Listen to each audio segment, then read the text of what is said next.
Good evening, everybody. Welcome to the Mormon Newscast. We've got a lot of news this week, not much of it good, but we're going to start with a few things that you know about and a few things that I've been trying to hunt up as far as facts regarding the LDS church that was attacked in Michigan yesterday. Also, President Nelson passed away the night before. Some are trying to see a connection between the two. We'll get to that when we get to that. But for now, good evening, Rebecca Biblioteca. Good evening, Bill Reel. How are you? Yeah. Good evening to you. Well, I'll tell you, I'll wait to do my other precatory comments from that story about the LDS church attack until it comes up. First off, I think we're going to be addressing the President Nelson returns to Heavenly Father story. Bill Reel will be covering that. Maniac attacks LDS church in Michigan. I'll be covering that one. Missing article on the family proclamation. I think that's a little Nancy Drew sleuthing by our very own Rebecca Biblioteca. Tyler Robinson in court today. A little bit about that we'll talk. It wasn't a very important hearing, but I found out something that's kind of disturbing. So the last story is LDS missionary numbers shrinking and temple updates. That's you, isn't it, Rebecca? It is me. And you know, there is some other news this week that, you know, we will cover toward the end of the broadcast. So, okay, really good. Well, let's go ahead and move on to the very first story of tonight with Mr. Reel. Strangely enough, I don't think this is the biggest story. I think yours is. I threw this in at the front here. We'll get through it pretty quick. But President Russell M. Nelson, 17th president of the Church of Jesus Christ of Latter-day Saints, passed away at the age of 101. He had just gone blind sometime recently, and it had just come out publicly within a few days of his passing. And so we thought we were going to come on tonight and maybe have a conversation around that. And then just a few days later, we find out that President Nelson has passed away, marking the end of an era for the global faith. During his tenure, he presided over a period of remarkable change. And I don't think no matter what side of the fence you're on the LDS church and on its leaders, I don't think there's any other way to say it than there was a ton of change under his leadership. Yes, there was. And the only thing I object to is that my deck chair is hopelessly lost on the deck of the Titanic now. Yeah, well, I can't find it. I've tried. Well, others will be looking for you as well. So the reshaping how members worship, how the church presents itself to the outside world, and how its sacred rituals are experienced by millions of Latter-day Saints. His passing leaves the faith at a pivotal moment as it prepares to choose a new leader. Among Nelson's most visible legacies was his insistence on abandoning the term Mormon to describe either the church or its members. He emphasized repeatedly that the full name, the Church of Jesus Christ of Latter-day Saints, was a divine mandate, not a matter of branding. I will say there are exceptions when it's convenient for the church and works for them. They'd like you to go ahead and also leave off Latter-day Saints and just call it the Church of Christ. So it's not exactly a divine mandate when they don't want it to be. But the Church of Jesus Christ Latter-day Saints, it was a divine mandate, not a matter of branding. This rebranding effort extended to everything from official websites, social media, to the Mormon Tabernacle Choir, which became the Tabernacle Choir on Temple Square. It was a move designed to distance the faith from cultural nicknames and reinforce its Christian identity, even as critics noted the uphill battle in reshaping the global perception. On the worship front, Nelson delivered dramatic adjustments. He shortened the traditional 3-hour Sunday block of meetings to 2 hours, a shift welcomed by many families and seen as easing the weekly burden of church participation. That was a good thing. In the temple, he spearheaded sweeping revisions. Ceremonies became shorter, more streamlined, and significantly less sexist. And women's roles elevated and gendered language softened. These changes signaled a conscious effort to modernize practices that had long been criticized, both internally and externally, while preserving the sacredness of temple worship for Latter-day Saints. Hey, Bill, I got to ask you, this couple here in the temple outfits, where did you get those? That's the church has told us all not to use AI, but I know Rebecca uses it. I use it. I'm going to happily throw it out there. This was an AI image. Well, I was just wondering because I've never seen anybody actually look good. Yeah. I'm impressed. These guys look handsome and quite cute. So I asked AI AI to make models. AI refused to make it because it was sacrilegious. Mm-hmm. So it said what it could do is it could make two people in similar clothing with white aprons. And I said, go ahead and do what you said you could do, but make the aprons green. And it went ahead and did them anyway. And so I got it there. And then up above, you see the 2-hour church that everybody was thrilled about going from 3 to 2. Nelson also broadened participation in rituals. He allowed women and children to go forward and serve as witnesses for baptisms and temple ordinances, a move that gave more inclusivity to practices once tightly restricted. Standards for sacred garments were updated to reflect modern clothing fits, and missionary rules were relaxed, with dress codes becoming less rigid. You can see the tank top garments there above. You can see the sisters in the pants down below, as well as the elder with the top button undone and no tie. These adjustments reflected Nelson's push to make the faith less out of step with contemporary life, particularly for younger generations and younger women who had long sought recognition and inclusion. All right, so we get to hear, this was a moment that happened sort of recently, not only the Kirtland Temple purchase, but 40-year-old missionaries, single men. So the outward face of the church also underwent transformation under his watch. Nelson announced a staggering approximately 200 new temples, signaling an unprecedented building program meant to cement the church's global presence. Temple Square in Salt Lake City underwent a massive overhaul. Historic preservation took center stage with the purchase of the Kirtland Temple, as well as tons of other properties in Kirtland, as well as documents and other artifacts that the Community of Christ had up to that moment. Meanwhile, cultural productions such as the famed Hill Cumorah pageant were discontinued, distancing the church from some of its conflicts with Book of Mormon history. These moves, coupled with expanded opportunities for older single men to serve missions, there's one of them there, he looks thrilled, highlighted Nelson's willingness to realign the church with practical realities of a modern world. With his passing, the question of succession now turns to the church's senior leadership. By tradition, the most senior apostle, in this case, Elder Oaks, right there front left, will assume the role of church president, though he is 93 years old himself. The apostles meet in the Salt Lake Temple. They pray together, at least that's what they tell us, and formally sustain the new leader in a process that has been followed since the 19th century. Now, I've got behind him who would be next in seniority, Elder Holland, who isn't in great health himself. Ever since that Musket speech, he's gone downhill a little bit. And then we've got Elder Uchtdorf behind him, who still is the Silver Fox. And looking upon those three with a lot of resentment is Elder Bednar in the back, who just can't wait his turn. But no matter what, some things can change and some things stay the same, hence the Back to the Future logo there at the top. I am thinking that maybe Elder Bednar will be a counselor in Elder Oaks' new first presidency, along with Eyring. He's got to keep the financial whiz kid around to get around all those, those rules they have at the Securities and Exchange Commission. I can tell you who it won't be. It won't be the Silver Fox if Elder Oaks is president of the church. What do you think, Rebecca? Silver ceiling right there for him. No, it's going to be Bednar. They need to have someone younger. There's no way that they can have that gerontocracy. And someone in the comments was asking, is it just the oldest person?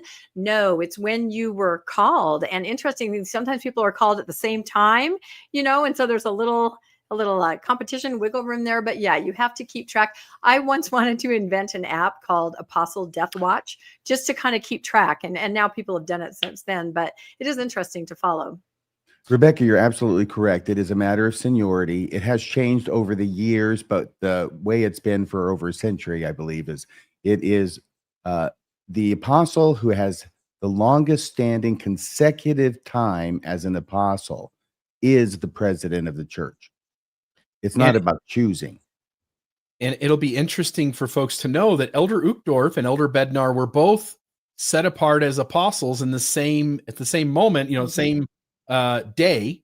but Elder Uchtdorf was set apart first, and Bednar was set apart after him, and hence Uchtdorf is higher in seniority than David Bednar. Can I ask you this question, Bill? Thanks for looking that up. My understanding is that everything I said is true, but of course, then you get these places where 2 apostles are called and sustained at the same general conference, or even 3, which happened not that long ago, and they're still in the quorum of the 12. My understanding is that when multiple apostles are called at the same time, the order in which their seniority is determined is based upon their physical age. In other words, nobody makes a choice and says, you first, you third. No, it's based upon their age. Just like the seniority of the original 12 apostles in 1835, I think, was based on their age. Yeah, I don't know that. And if you both are saying that's the case, I trust you. Well, we should look it up so we don't spread false information. But I believe that too. Say there were 3 apostles called on the same day, then within those 3, it would be, an age hierarchy. But someone in the chat, look it up for us, please. I did think, what would happen if Elder Oaks called Elder Uchtdorf back into the presidency? And I cannot think of anything that would be a stronger rebuke to the guy who just passed away. He would have to intend it as a rebuke to do that, to say, I can't believe you were so stupid as to let this guy go out of the first presidency. I'm putting him back first thing. No. So I don't think it's going to happen. I don't think that's going to happen. Can I bring up one observation that I made in the church news statement, of course, that said we are very sorrowful to announce they called him President Nelson. They did not say prophet and president. They later talked about, prophet, but in the first, several paragraphs, it's simply president.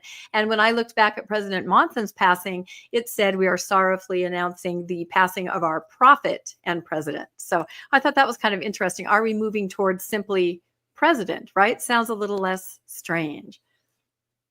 We'll see what happens.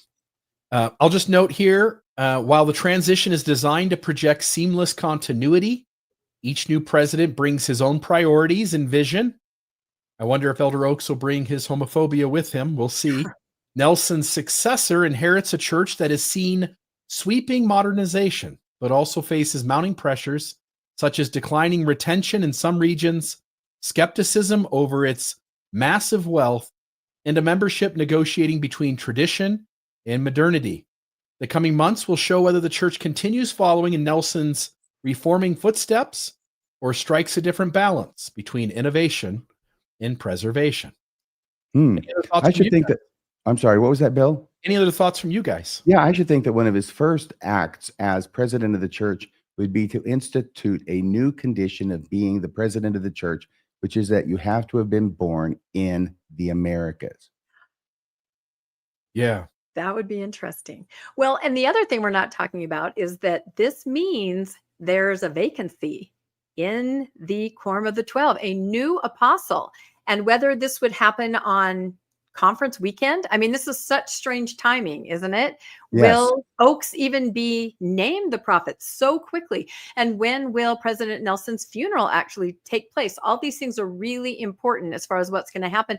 I did look up President Monson. Now, his funeral took place 10 days after he passed away. So there is the possibility that that funeral would be after conference, but all these things matter as far as who they're going to call and what they're going to do. But there has been a lot of speculation on who the new apostle might be. I have heard the name Corbett thrown around a lot, and that would be really interesting. I'd be surprised. Yeah, I don't know. I have a hunch. I have a hunch there is still some racist doctrine at the very top of the church, that the very top 15 can't be a African or African American person of color. Yeah, because what you're committing yourself to is the very real possibility that a black man could be the president of the church, that they could be one of the lucky few who survive everyone else. That might be the only problem for you. Then you're going to be against having one be called as an apostle. That might be the only way that we get an apology on that issue, is if it comes from a person of color themselves. Exactly. But it's optically such a bad look with the basically only place membership is increasing in Africa, and there is no representation there, in the Q15. So I don't know. We will see if that happens. I've learned, as where the LDS church is concerned, I've learned to live with disappointment. Yeah. I'll just note, I think one of you two inserted this I slide. did that. I put that in there. The reason I put that in there is because Jasmine Rapley did a video about, in homage to President Nelson called "He Changed Everything," and not quite everything, but yeah, I know what you're getting at. The reason that struck me and the reason I put it on the slide is because the president of the church when I joined in 78 was Spencer W. Kimball. And when he passed away in 85, I think the worst thing you could have said about him was that he changed everything. And now apparently it's trying to be presented as a good thing that we have a president of the church who is changing everything. It's just amazing to have lived. It's not that long. It's 40 years, really. It's not even 40. No, it is 40 years since he passed away. Okay. But 40 years, and to see the church go from believing that a prophet should not change anything to thinking that it's a great thing that he does. We were told that the fullness of the gospel had been restored. And now what you have is a self-admittance that all of that in the past was built on a sandy foundation, because essentially every key doctrine has changed in some way. And Nelson, under his leadership, Jasmine is certainly pointing it out. I announced many of those in my commentary on this Right. the story, but essentially everything's changed in it, and a lot of it has happened under Nelson's leadership. It's true. And the umbrella is ongoing restoration. You can change it is, anything absolutely. you want. He's flung wide the Anything you door. want. Yep, because it's an ongoing restoration.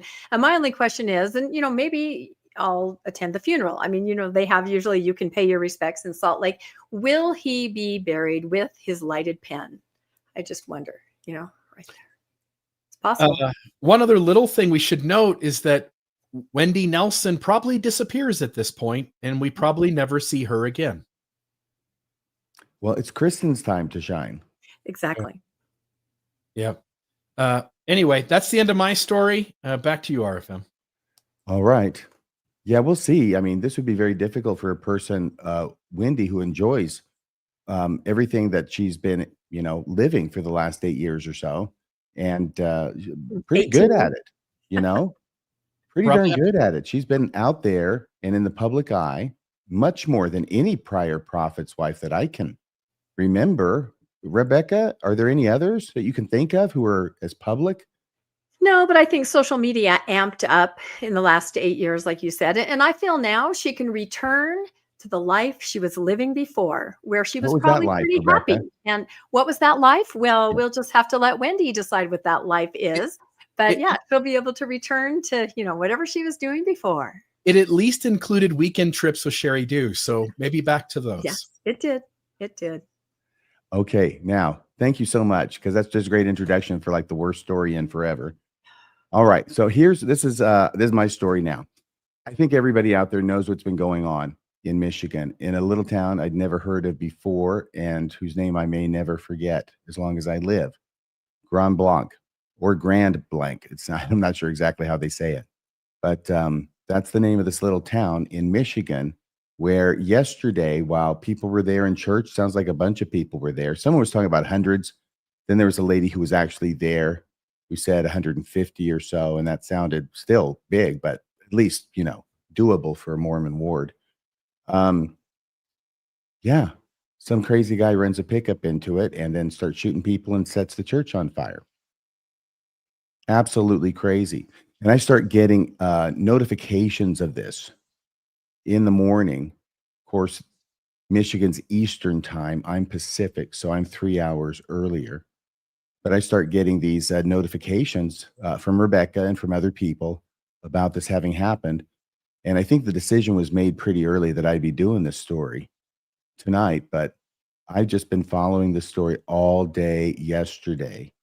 And I am so heartbroken and soul sick over this incident. And it's like, when will this ever stop? When will we ever learn? But I stopped watching it about 8 last night, and I thought, I need just to listen to some music or something and take my mind off this, and I did.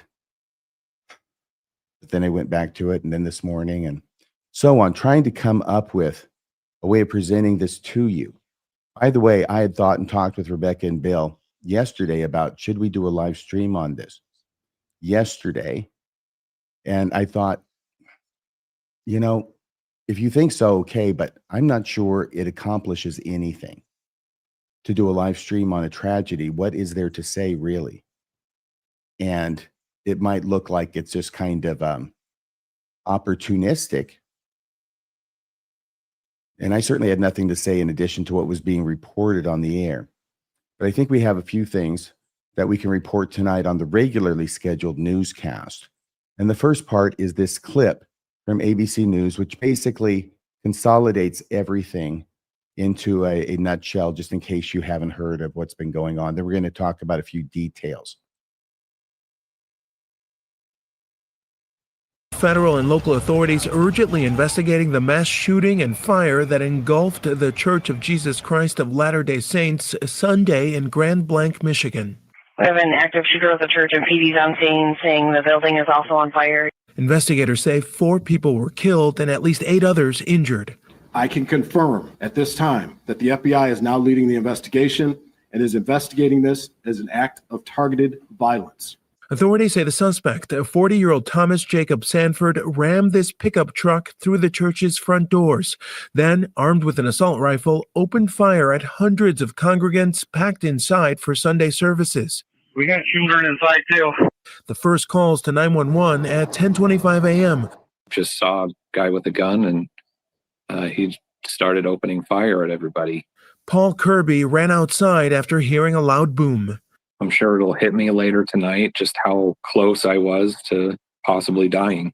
Once I got with my family, gave them a big hug, and it's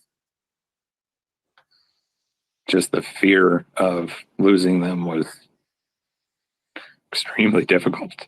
One survivor, still in his blood-stained shirt, telling our ABC affiliate WXYZ the suspect was wearing camouflage and shot at his car as he tried to flee. He pointed his gun at our car and fired 3 shots. 2 of them went through our windshield and just missed me, and luckily everybody else. Police say the suspect also set the building on fire, plumes of black smoke filling the sky. And investigators say they located suspected explosive devices linked to the suspect as well, teams working to safely clear the heavily damaged building. We do believe that we will find additional victims once we have that scene secure. The terror lasting an agonizing 8 minutes until authorities shot and killed the gunman, who officials say was a former Marine and an Iraq War veteran. A spokesperson for the LDS Church telling ABC News, places of worship are meant to be sanctuaries of peacemaking, prayer, and connection. We pray for peace and healing for all involved. Our church is gone. I joined the church 38 years ago. To see somebody would do this to my church. And all this comes at an already difficult time for the church. Their president, Russell Nelson, died on Saturday. He was 101 years old. The church members believe he was also a prophet. So this is an all-around tough time for this church community. George? Alex Perez, thanks. So there we have that. Rebecca, do you have any comments about this? Well, like you said, we were all kind of delving into President Nelson's death and posting back and forth and talking about how we were going to cover this. And then suddenly, here's the news. And for some reason, I tend to be kind of a receptacle of news and information. So I started getting texts from people that said, hey, my sister was in that church. Here's her experience. I mean, I was just getting a barrage of firsthand information that was so overwhelming. And I just feel, I don't know, it's traumatic for all of us that are experiencing it, secondhand and watching, but one of the stories that stood out to me that I received from somebody who had a family member that was there, was about this little family, a husband, wife, and baby, and they went to the nursery and the husband put the wife and baby behind a table and he grabbed like an easel to see, that kind of drama. It's very hard to picture that. Okay, well, thank you. I'll continue with this part, okay? Because this is one of the things that came out in the story early on and which was repeated in this piece by ABC, which appears to be incorrect. The guy in the pickup, by the way, guy's name, Thomas Jacob Sanford. Thomas Jacob Sanford, pickup truck, did not go through the door, front door or otherwise, of this chapel. And I'm not sure how that idea got started, except for maybe that would be what would be expected, or maybe people thought that this place here in the front of the chapel was a door when it was not a door. And you can see on the lower left picture, you can see this long rectangular shape, which is, of course, right in the front of the chapel. If you're looking up there where the speakers are and the choir seats are, right? That's that wall. It's the same in pretty much every single Mormon church I've ever been in. But this thing here, obviously not a door. But if you see the picture on the right with the truck there, you can see above it is that same concrete, and the picture, the sign, which says the Church of Jesus Christ of Latter-day Saints, is this white square on that rectangle. And you can see that in the left picture there, and you can match up those two lights on the side of the building. So that's where the truck went. And one of the witnesses, I must have looked at so many witnesses last night on all these different channels and today. But one of the witnesses described being in the chapel, and the bang came from the front of the chapel, and he pointed right up to where it would have been, and the wall cracked, is what he said. And then everybody ran outside to see if they could help. Okay, so that was that main thing that I just wanted to see if I could correct. Can I just say one more thing here, which is, who knows what his plan was? But had the structure not stopped the truck, he literally would have drove right into the chapel with people on the stand and whatnot. Like, thank goodness that whatever degree of construction there are in these buildings, that it at least stopped a truck from going through the chapel wall. And I've he got to left tell it you, I have no running, idea as I what the understand. construction standards are on these chapels. I know they have to, get permitted, but I was kind of surprised to see this truck cause that damage in the wall. And I look at overhead pictures of the truck, and it doesn't look like there's that much damage to the truck.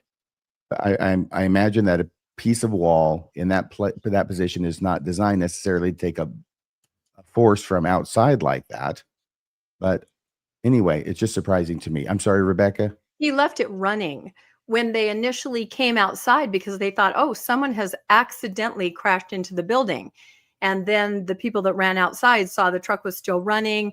They said they saw the flags and instantly thought, okay, I think we're in trouble, and then ran back in. But yeah, apparently the truck was still running, pressing against the buildings. So I will say that one question that I have that I don't think I've had answered yet is how it is that a person like, first off, there's this crazy idea that police got there in 30 seconds. That's a strange thing. And it's led to people wondering, well, are these policemen, were they members of the church who were there at the meeting, like a sheriff's deputy or this, a DE, was it DNA? It was DNA. What? Department of Natural, DNR guy, Department of Natural Resources. I'm sorry. DNR, and another guy, and they opened fire. And what's not clear is some people are speculating, well, it's 30 seconds, they must have been there already. But then again, if they're there already and are taking this guy on, how does he set this fire? This is the question I have. And I'm not sure that it took him a long time to do it, but how does he get to set that fire? And whatever time it would take to do it, I guess we'll find out as the investigation continues. Do you have any ideas about that question, Rebecca? yeah, I was going to say, I did receive, like I said, that's why I got so emotional. I just kept getting all these texts from people. I know someone here. I don't know why they're sending them to me, but so yeah, it was a little overwhelming. Sorry, everybody. But one text that I did get about this, somebody said, yeah, the second counselor is the one that shot him and took him out. And I thought, well, that's not right. I heard on the news, that it was a police officer. I never made that connection because there are, concealed carry laws in church buildings. You can't unless you're an officer, as I understand it. So I know some wards, I was in a ward where there was, a police officer, and he did carry for protection in the ward. So that makes sense what you just said, RFM, that it's possible that there were police officers as part of the congregation. So both things could be true, that a police officer took him out and it was also a member of the congregation. So that I had not thought of that until you said that. So that's very possible. Okay. Anything that you want to say about that, Bill? All right, then let's go to this next part, because what ends up happening is that the reason, apparently, and it seems pretty sure at this point, that this guy, this maniac, this Thomas Jacob Sanford went and blew up a Mormon church, shot it up, set it on fire, is for no reason more complicated than that he hates Mormons. And for whatever reason, even in the news conference this morning that the governor was at, Gretchen Whitmer, specifically addressing questions, turning aside questions about motive. That's not important, she said. And I think a lot of people are very curious. I'm curious. Aren't you curious? So last night, I'm going through the feed, right? And I've been watching stuff, different networks, same material going through. Sometimes one network will interview a different witness than another network will. And so I'm trying to find all the information I possibly can, because I know this is going to be a tough night tonight on the newscast. And then I find this guy, it's like a small time guy. He's a local, and he says he's got the city councilman, or a guy who's running for city council in Burton, Michigan, which is the same little town that this guy was from, that this Thomas Jacob Sanford, that Sanford was from, and that he ran into him just a few days ago when this guy, his name's Chris Johns, who's the guy running for city council. He's out canvassing the elections in November. He's out glad handing and talking to people, trying to get votes. He says he ran into this guy, and he knew it was this guy when he saw the picture. And he talks about what it was that this guy told him in their conversation. And I knew as soon as I saw the description, which wasn't quite that detailed, right? But that this guy had a contact with him a few days ago and talked with him. I thought, this is something I want to listen to. And I did. And I was glad, because it's very important. This guy's channel had 2,000 views or something last night. And by this afternoon, it was 124,000. And rightfully so. All right. So if you'll play this is one part of the interview. We'll play the other part of the interview in a second. Hello, everyone. I'm talking to Chris right now, and you contacted me a short time ago, pretty distraught, because actually earlier today, you came to the realization that you say that you talked to the person who did this horrible thing in Grambling Township. I did last week. It was Wednesday or Thursday. I'm running for city council and I'm canvassing, and I had an address on my map that I went to, and I came across a gentleman. He was very friendly, and he had interacted positively with me. And then we got out of the vehicle. We started just to talk. And after a short while, the conversation went to the Church of Latter-day Saints, Mormonism. And he just made the position multiple times that Mormons are the Antichrist. And he, in not so many terms, said that several times. He gave me his background, but I just walked away from a person who had some very sharp views about Mormons.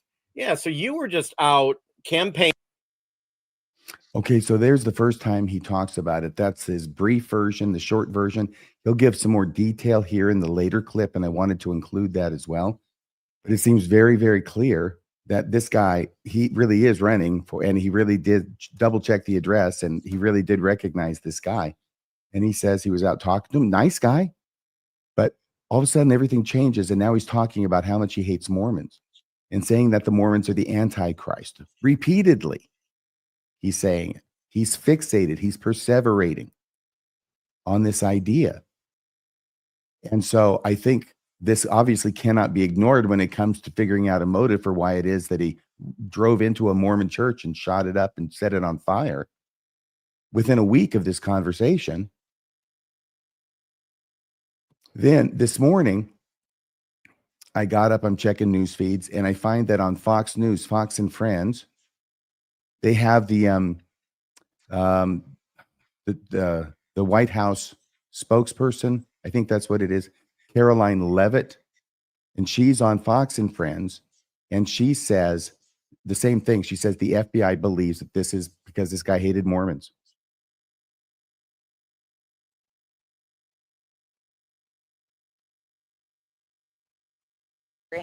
You know, Caroline, we had the assassination of Charlie Kirk. We had the attempted assassination on ICE officers in my hometown of Dallas. And you just obviously just referred to the church. Did this suspect leave any indication that he was trying to target people of faith? More than the obvious of him doing it to a church on a Sunday. Well, from what I understand, based on my conversations with the FBI director, all they know right now is this was an individual who hated people of the Mormon faith. And they are trying to understand more about this, how premeditated it was, how much planning went into it, whether he left a note. All of those questions have yet to be answered, but certainly will be answered by.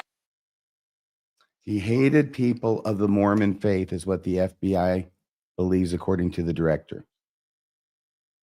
So that seems to match up. Of course, there's a possibility that there's only one reason the FBI thinks that, and that's because they talked to the city councilman or saw the podcast as well. I'm guessing they might have more than that in addition to that. All right. Any thoughts about that part from either of you? Well, I was going to say, some people thought, okay, maybe he just wanted to do this to a church, right? Just a random church. Right. So I kind of did some digging around Google Maps, and I discovered that the church where this attack happened, it was actually the church. It was in his ward boundary if he had been a Mormon. So it is the church that people in that town would attend if they were LDS. There were, I found at least 15, if not more, other Christian churches around him. So to me, that says targeting a specific place and time. Here's the other thing to note, and our friend Martine brought this up. He knew what time the service was, right? He got there right when it started. They were just doing the sacrament. He knew possibly something about the layout of the building. If, he knew they'd all be in the chapel and wanted to run the truck there. We don't know that for sure, but to me, it definitely says some kind of direct target to an LDS church. So, and then of course, I think you're going to play the clip where he may have lived in Utah and had a bad experience perhaps with some Mormons. So yes, it sounds like some experience. And that's why I want to play that second part. By the way, this is part of my life, everybody, just so you know. It's a wonderful part of my life to be up at all hours last night, texting with Rebecca Biblioteca, who with her fanciest Nancy Drew hat on, is sending me screenshots of all the other churches in Burton that this guy could have gone to that were closer to where he lived if all he wanted to do was attack a random Christian church to make a random Christian point. But no, he had to travel to this place. And you also found out this was the nearest Mormon church, LDS church, to where he lived. yeah, it was within his ward boundaries of his address. This is where if he would attend it. And that's why I thought, does he have a family member attending there? A lot of people thought that, some connection to the building. But of course, we don't know anything about that. Yeah. So we're going to play this clip that has the longer version of the city councilman, the guy's running for city council, his story of his conversation with this guy. And listen closely. We're playing it at normal speed, but this guy will clip through the facts like anything. He's got several important facts that he just sort of goes bing, bing, bing with. Person who, again, he had very sharp views. And when we first started speaking, very positive, we just made just general chit chat. And then he went into his background, how he was a Marine. He had served overseas. And again, I'm going to paraphrase because I'm just going from memory, but he, to start new, had moved out to Utah to plow snow. He then began a relationship with a woman who was in the LDS church. And then the conversation changed to tattoos, which he had a lot of, and how he had to have all his tattoos removed in order to be, in for certain religious ceremonies. And it was just a piece where I was very careful how I answered, because it's one of those things where I did not know what response was going to be acceptable to him. And so it was a case of I just wanted to get off the door and away from him. So you just wanted to be nice and say, okay, have a nice day. Exactly. And just try to do it the easiest way possible while kind of just walking, one step at a time. And again, when I first started, my daughter was with me. She was in the car because we're, driving from house to house. He was very nice. I mean, he was extremely nice. My daughter has special needs. She reached out to him. He held her hand. He was he talked about his child who had a serious medical concern and how just the care there. Yeah. And for whatever reason, the conversation shifted from chit chat into what are your thoughts about the Church of, the Church of Latter-day Saints? And again, my cousin played football at BYU. I have friends who, so I have a history with BYU in the Mormon church.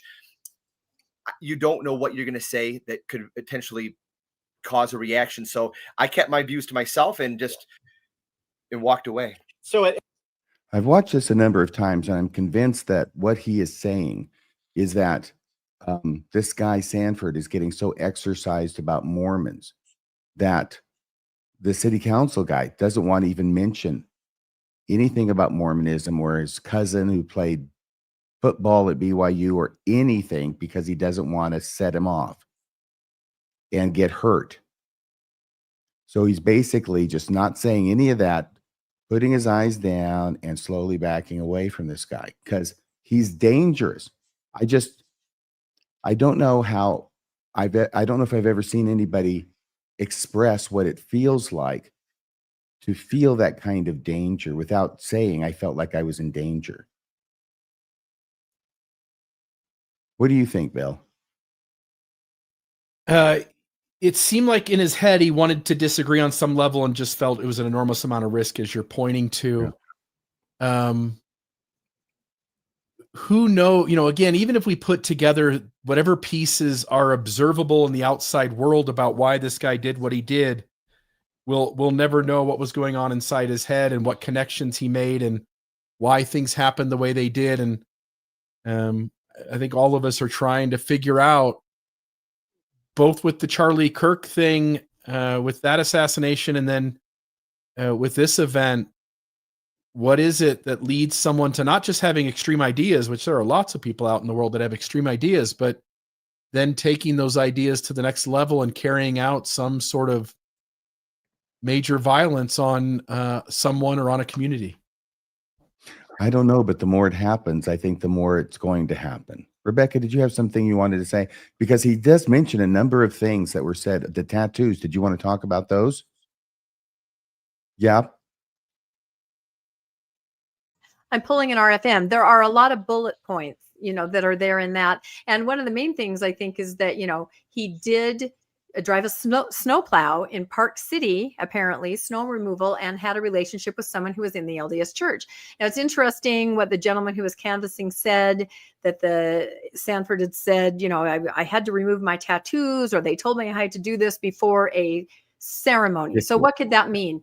The girlfriend wants him to get baptized or something. The girlfriend, maybe he is baptized and the girlfriend wants to go through the temple. There's all kinds of things we don't know. Obviously, you don't have to remove your tattoos to do any of those things in the church. However, this was back in 2008, I think, where there were more negative thoughts about tattoos, before it was removed from different, honor code and stuff like that. So it sounds like maybe that was something that was triggering, or the relationship was triggering, and not a positive, perhaps, view of Mormonism from all those years ago.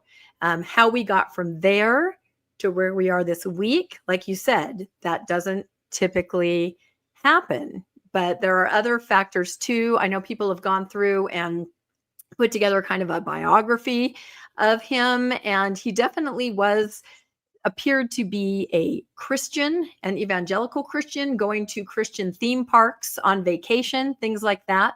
And as someone brought up in the chat, sometimes an evangelical Christian does not consider a member of the LDS church to be a Christian. And so there are some things circling around about that maybe it hence we get to the word antichrist. Well, right? That's much worse than not being a Christian, being an antichrist. To be an there's some pretty strong rhetoric in some of those circles. I'm trying to be delicate. And there were some other things that were posted from people that were there saying that he was actually asking people to declare Jesus or Joseph, things like that. If those are true, the things that people who were in the building were posting, it could be a motivation of just, a religious hate crime. Rebecca, I'm going to ask you to repeat what you just said, just to make sure it's really clear when you talked about Jacob or Joseph. Yeah. And again, this was a post from a person in the building. So is this true? Is this accurate? I don't know. But they said that at one point, the shooter was asking someone to declare Joseph or Jesus. Who do you believe? That kind of thing. Declare now. And when the person was not able to declare, an elderly person, then the person was shot. I mean, if this post is true, that is absolutely horrific. But that kind of asking you to declare the idea that perhaps some factions of evangelical Christianity don't think, because of Joseph Smith and because of all that Mormons are actually Christian. They worship Joseph instead of Jesus. So I don't know. Those are just things that are kind of circling around this situation as a motivation. Okay. Well, thank you for sharing that with us. Bill, do you have anything you want to say about that? I would add, if I haven't already said it, that calling anybody an antichrist is usually something that's done by an evangelical Christian or a Christian of some sort, mainly because if you're not a Christian, it doesn't really mean anything. I don't think. All right. So let's see what else we have up here. We had the rest of, and there's even a question from that recollection of the conversation. I mean, did he become a member? Apparently he has lots of tattoos now. This is back in 2008. Did he become a member? Did he get rid of his tattoos? Is he on the rolls of the church? I have no idea. Maybe people have looked. But regardless, something happened. It was of a personal nature, it sounds like. It wasn't like he was, reading Kingdom of the Cults by Walter Martin or Mormonism, Shadow or Reality or something. This sounds like there's something personal that happened to him, and he's been sitting on this for a long time, and it's been boiling. Okay. Now, this was another interview. This was another one that I found, I think this morning. And this is just a clip. It's about 1 minute and 40 seconds. There's bad audio in 2 places in this clip. I heard it on my phone and then I heard it on my computer. It's in the system. It's not our fault. But you can make out the words. They just sort of kind of get a little bit, whatever you call it. You'll see what I'm talking about. This is this clip about this person who was a friend of his and says that he was super nice, but boy, there were groups of people. She doesn't say what the groups were. There were groups of people that he talked about in a way that was not acceptable. Shock and sadness from longtime family friends of suspected Grand Blanc LDS mass shooter Thomas Jacob Sanford, who went by Jake, but not utter surprise. If you asked me, out of everybody I know, to pick 10 people you think might do something a little like this, I wouldn't not pick him. And I hate saying that. Kara Pattison shared these photos of Jake, who she described as a fun-loving family guy, but also a guy that harbored unkind feelings towards certain groups. He definitely talked about groups of people in ways that weren't acceptable. And Kara says she and her daughter had a scary and bizarre encounter with him 48 hours before the mass shooting in his truck as they were walking. This is a photo from right after that incident. We started to cross and the truck gunned its engine and came at us. And I blocked my daughter, saved you. And we jumped back and then the window rolled down and it was Jake and he was laughing. He's like, "Oh, got you guys," And was that normal behavior for him? I mean, he'd never pretended to run us over before, so no, that wasn't normal behavior. Kara's 16-year-old daughter, Lydia, used to babysit for Jake's son, Brantley, and is completely shattered by the news of his suspected involvement in this mass shooting. I was devastated. I didn't think someone that I knew and loved would do this to people. Yeah, it's horrible. It's horrible. It's devastating. It's so bad.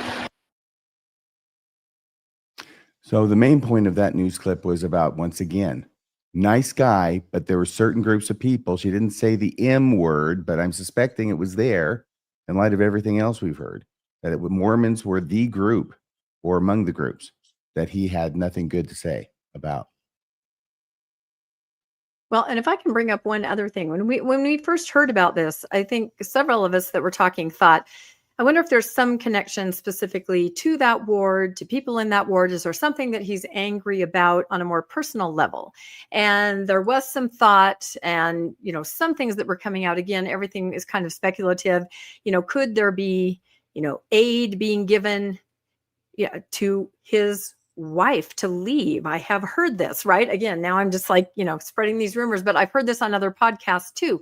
Could it be something where he was not happy with something that was happening with the church and aid or lack of aid? Could it be something like that where it's very, very personal? So again, this is being talked about, and I'm sure we'll get more details as it goes on, but it could be something very personal that then leads you to target an entire group. Yeah. Okay. Well, speaking of entire groups, it appears that, when I was a kid, when I was a missionary, it's the 80s, I'm an apologist, nothing would make me madder than people who would think I was a Jehovah's Witness. I mean, what kind of insult is that? No, I'm a Mormon. I'm not a Jehovah's Witness. And I'm sure they thought the same thing. Well, I would have thought that somewhere since then, and now, today, that people would have figured out the difference between the Mormons and the J-Dubs, but apparently they have not. And apparently some of those people are even in the news. So here is from 10 News. I'm not sure where that is, but this is off the internet, off my feed, where it says Michigan shooting, church gunman identified. On the right is a picture of the gunman Sanford. On the left is a picture of a sign that says Kingdom Hall of Jehovah's Witnesses. I mean, it's got the whole thing right there. Nothing about Mormons. But I'll bet some of the reporters think, well, wait a second. They don't like to be called Mormons because that's not the full name of their church. I bet this is the full name of their church. And it's not just this local station. It's even, this is CNN. Not kidding. From CNN's Zoe Sadi, who's going to be having a lot to live down in future days. Says, what is the Church of Jesus Christ of Latter-day Saints? It's even in a title that says, what is the church? And underneath it, they've got the same damn sign, the Kingdom Hall of Jehovah's Witnesses. And then underneath that, it says, the front sign of the Church of Jesus Christ of Latter-day Saints on Sunday. Well, and this building is right next door to the LDS church. It's right there. And so I can see how the one thing I did learn from this is that no one, no matter how they report it, no police officer, no FBI agent, no newscaster can say the full name of the church correctly.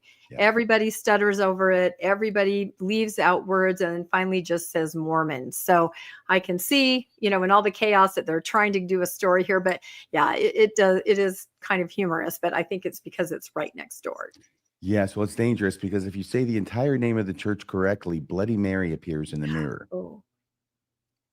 So there's that part. Now, Rebecca had sent this to me. And so this is apparently a faithful Mormon trying to make sense of all of these deaths, including that of President Nelson. Did you want to read that, Rebecca? Yeah, I, of course, always go on Faithful social media to see what everybody's doing. And speaking in the name of the church, a lot of people were upset that newscasters can't get it right. That was something a lot of people were talking about. But here was a post from someone who said, and like you said, many eventful things happening just within a 48-hour period. So people's minds are reeling. They're trying to make sense of it. So this person says, one more thought before I try to get some sleep, right? The timing of the shooting at the church in Michigan, the morning after the death of President Nelson, seems to me not to be a coincidence. It's not that I think the killer planned it that way, but that President Nelson was called home so that he could greet those faithful saints on the other side of this terrible tragedy. Which makes perfect sense to me. So basically what I'm taking from this is God can't necessarily save anybody, but he can strategically arrange the order of their deaths. Yeah, I think it's just something inherent in Mormonism. We all, I think, did this where you look for a deeper, higher meaning. On the other side of it, you get really frustrated by that, I think, because a tragedy is just a tragedy sometimes, and there is no deeper meaning. But yeah, I think this is kind of baked in. Yes. And now I introduce to you Dr. Richard Wadsworth, apparently a psychiatrist, I believe in Idaho, with a TikTok channel. And what he did today was he went on his TikTok. Actually, I think it was yesterday. I think it was later on Sunday. He went on his TikTok channel and did a TikTok in which he blamed post-Mormon podcasters for the carnage in Michigan yesterday. And I was astounded. I took it and I put it on my Facebook page, which I understand gets reflected on the TikTok channel, that it's been reposted. But not long after I did that, and people were weighing in on what they thought about his conclusions, he took it down from TikTok. So that's the bad news, is that he took it down from TikTok. The good news is that I saved it before he took it down from TikTok. So this is, if you click on that address, Bill, that will take you to where his video used to be. See, currently unavailable, but I think we have. Do we have it, Bill? I'm sorry. You go ahead. You do it. Hands off steering. Okay. This is it. Okay. This is like a 3.5-minute video of this guy, Richard Wadsworth, giving us his conclusion that it's because of post-Mormon podcasters that this horrible thing happened yesterday. This morning, just a little bit ago, members of the Church of Jesus Christ of Latter-day Saints gathered together, got their children dressed, went to church, and during the meeting, someone drove their vehicle into the side of the building, came out with a weapon, unaliving a number of people, and then set fire to the building. I want to take a minute to mourn with those families. What a horribly difficult, traumatic thing. Our only consolation is the gospel of Jesus Christ, our knowledge of being with the Savior in the afterlife. As members of the church, this is not the first time this sort of thing has happened. It will not be the last time. With what is happening on social media, with just horrific, continual, perpetual mischaracterizations, misrepresentations by anti-Mormons who are purposefully trying to demonstrate the church to be misrepresented and presented in terrible ways. There are people making content, and this content has millions and millions and millions of views that absolutely demonizes and misrepresents what the church teaches, what it's about, mischaracterizing the members and the doctrines. And it is getting worse, and it is picking up. And based on the videos that I've seen by these anti-Mormons, the way that they're portraying our beliefs and our practices, I am not in the least bit surprised of anything like this happening and more of it happening in the future. If I believed even a tenth of what is being portrayed in these anti-Mormon videos, I would not let my family associate with members of the church. And you can very easily see how someone could justify this sort of thing based on what a lot of these creators are posting online, which so horribly misrepresents and mischaracterizes our teachings and practice and the way that we live our life. The way that they worded this in the article in the Wall Street Journal, it says Exmo influencers mount a war against the Mormon church. And it starts with information. And this is where this sort of thing leads naturally. If you are an anti-Mormon or an ex-Mormon and you hate the church for one reason or another, I think that's totally fine for you to share your story, your experience, but please give context, accurate information. Please don't misrepresent and mischaracterize the church. As someone who grew up outside of Utah, this sort of thing's been, this sort of thing has been going on for a long time. And it has been amplified a millionfold with social media. And the impacts are real and they are terrible. And it really does impact people's lives really negatively. If you've posted material that you knowingly misrepresented, mischaracterized the church for not being what it actually teaches and stands up for, please correct whatever you've said. Please try to portray us accurately, and hopefully no more of this sort of thing will happen. This morning, just a little bit ago. So I noticed that when I recorded that on my phone this afternoon, it says 23 hours ago that he put his up. So he put his up yesterday afternoon, just hours after this had happened. And I'm very interested in hearing your thoughts about that. So he is blaming post-Mormon podcasters for misrepresenting the church so egregiously as to cause people to set fire to chapels. I'll just add in here. He said, side tangent. First off, none of us have ever condoned violence. When I look at this space of post-Mormonism, and then I look at inside the Mormon space, and again, I can go through it: Danites, Blood Atonement, Mountain Meadows Massacre, excommunication, some of the other rhetoric of Brigham Young, Desnat, Whistling Whittlers. You go on and on and on, right? When I look at the post-Mormon space, I think one guy suggested a joke of sneaking into a temple and recording a porn video in a temple.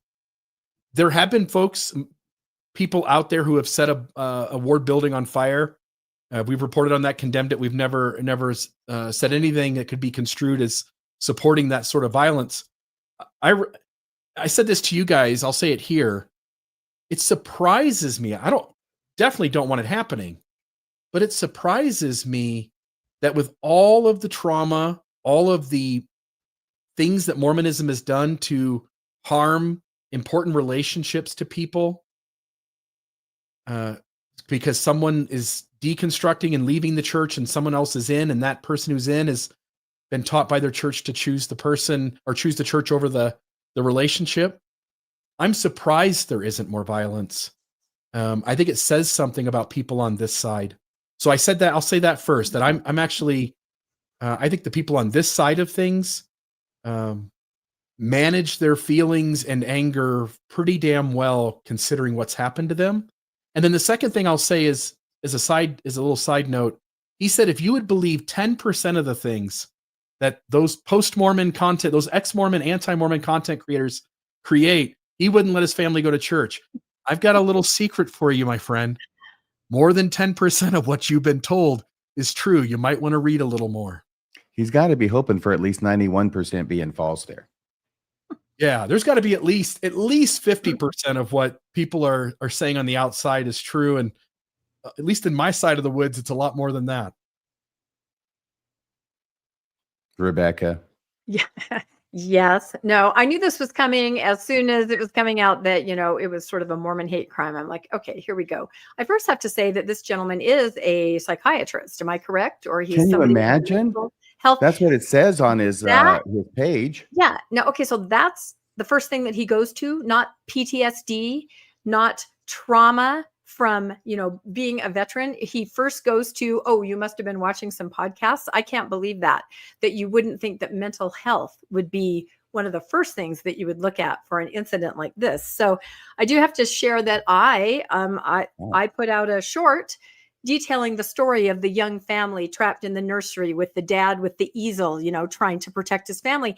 And on that short, that's all I did. I put out a text from someone who knew someone that was there. Someone wrote back to me or put in the comments, have you ever considered that the anti-Mormon rhetoric you publicly spread may contribute to violence against Latter-day Saints? Have I ever considered that? Then on top of that, a family member circled that and sent it back to me, right?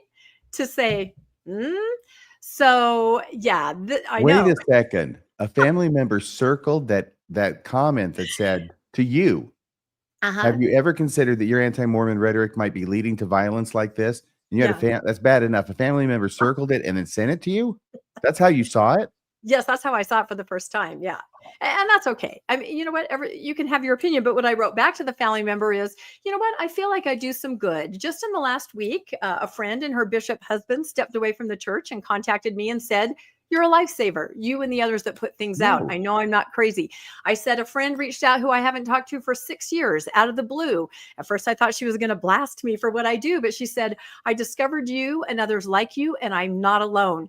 So I'm sorry, you guys all judge whether or not we are inciting violence or if we're sending a lifeline to people who find their way out of Mormonism because it's not working for them. Wow. Well said. Thank you very much. You know, I don't usually believe in violence, but in the case of your family member, I think I'd be willing to make an exception. Yeah, Bill? I just need your permission is all, Rebecca. Okay, gotcha. You're looking for Rebecca's permission or mine? I'm probably not. No, gonna- I just wanted to call on you for if you wanted to add anything to this discussion. We're in this space where we criticize the LDS church's leaders, and really it all starts and ends with the leaders. And we criticize the leaders for their dishonesty and lying, for their issues with their ethics and morality, for setting up safe spaces for abuse, for hiding history. I still think of myself in ways as a Mormon. I spent over 2 decades in Mormonism trying to be the best Mormon I could be. I have an affinity for the people. Lots of my friends back in Ohio were members of the church, and we spent tons of time together. I want nothing but the best for the members of the church. And criticizing the leadership of the church and pointing out its deceptiveness and harmfulness throughout its history up to the modern moment is in no way a condoning of violence, and is in no way could be construed as supportive of anyone doing anything that would harm another individual or someone's property. And this, you have to be allowed to speak your mind and put your 2 cents out and be able to criticize things that you think are worthy of criticism. And I think it's such a strange thing for him to point to anti-Mormons when the news is not even named what it is, and certainly hasn't named that with what little bit has come out so far. Yeah. The other thing I want to say to our psychiatrist friend is that we tell the truth about the Mormons at the newscast, the Mormon Newscast, over there at Mormonish. You give it your best shot, I know, Rebecca. Also here on Mormon Discussions, and even Friday night, for crying out loud. When we're doing Mormonism After Dark and on Radio Free Mormon, this is where you get the truth about Mormonism. It sure as hell is not from the Mormon church. That's the last thing they want to tell you. And we don't expect you to take our word for it. We bring the receipts, we bring the evidence to show why it is that we're saying the things that we're saying. And 9 times out of 10, those come from church sources. Right, Bill? So it's not even a question about where you're going to hear the truth about Mormonism. It's at Mormon Discussions, Inc., and also over there at Mormonish. That's where you're going to find the truth, not from the church, and apparently not from the psychiatrist either. Okay, so that's the end of that story. Now there's a blurb about another big story, but it's just a small blurb. It's Rebecca's story, and then I did a couple slides as well. Let's put those up here on the screen. It's about Tyler Robinson, the guy charged with assassinating Charlie Kirk, who appeared in court again this morning. Rebecca. Yeah, and you can go ahead and take this. We kind of collaborated on it, and I just threw the slide together, but I think you can just probably go through more of the details quickly than as opposed to me just reading through it. So you just go ahead and explain what happened today with Tyler Robinson appearing in court. I will do it as quickly as I can. It was a brief hearing. He was not there in person. He was there on video, so the judge could see him. There's a slew of attorneys from the prosecutor's office, a slew of attorneys for defense attorneys. And I was watching this, and this judge, who I've never seen before or heard of before, he makes the weirdest speech. It sounded odd. It's like, who is this guy? And how long has he been a judge? And then I realized that when he was talking at the beginning of his little speech, which I hadn't caught the first time, he said that he took the oath to be a judge 56 days ago. 56 days ago, this guy became a judge. And I looked up his history, which I'll show you a little bit of. I don't think he's ever been a judge before. I think he's worked in prosecutors' offices and occasionally was a pro tem judge. That means when they need somebody else to substitute in. Okay. I mean, I did that. It's a very common thing to do. It doesn't mean that you're all ready to be a judge. And it certainly doesn't mean you're ready to be the judge on the most sensational, controversial, whatever adjective you want to use, case in the decade, if not the century so far, that this guy's going to be the judge. So the thing about it is, as I was talking to other people, it is a state case. This is Utah. And so it may well be that they've got 4 judges, and they just have cases that come in and they assign them, just whatever name comes up, and his name came up, so we got to sign this. But if that's what happened, there has got to be a way to make it so that doesn't happen. Because from my point of view, this makes no sense. It borders on the insane to have a guy who hasn't been a judge for even 2 months be sitting on the case where this guy's charged with the assassination of Charlie Kirk. So that's what they're doing in Utah, apparently. Salt Lake Tribune, I looked it up. The article that came out today. 4th District Judge Tony Graff, with 1 F, took the bench for the first time in his new role less than 2 months ago. That's the first sentence in their article. Now he's overseeing one of the most high-profile criminal cases in the country. Oh, my Lord.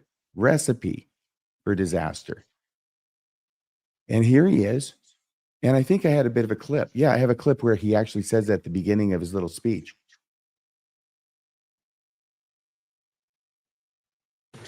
Justice demands that both of these principles, the rights of the accused and the rights of victims, be honored without compromise. I remain steadfast in my oath that I made 56 days ago to support and defend the constitutions of the United States and of Utah. I will carry out my duties with fidelity, transparency, and impartiality, treating every person who appears before me with the dignity and respect they are inherently due because they are human beings. And he goes on and on with this, what I consider to be an ill-considered, ill-conceived, and badly delivered speech on the part of a judge, which is a total rookie error on his part. I'm glad he's committed to giving, what is it called? Fidelity and impartiality. I think both of those things are good. I'm not sure about the fidelity, unless it's to the law. The impartiality to the persons, but I don't know what the heck he's talking about transparency. It is not a judge's job to be transparent. I mean, it's like it's a word that people like to hear. In fact, his job is going to be keeping a lot of things not transparent and keeping them from the jury and granting motions to suppress, unless he's telling us right now that he's not going to be granting any motions to suppress, regardless of what the law might be. So don't bother bringing them. Anyway, I was not impressed with this judge, and I think that this is not a good thing. Your thoughts, Rebecca? Yeah, I of course raised my kids in Utah County. I know all about Utah County.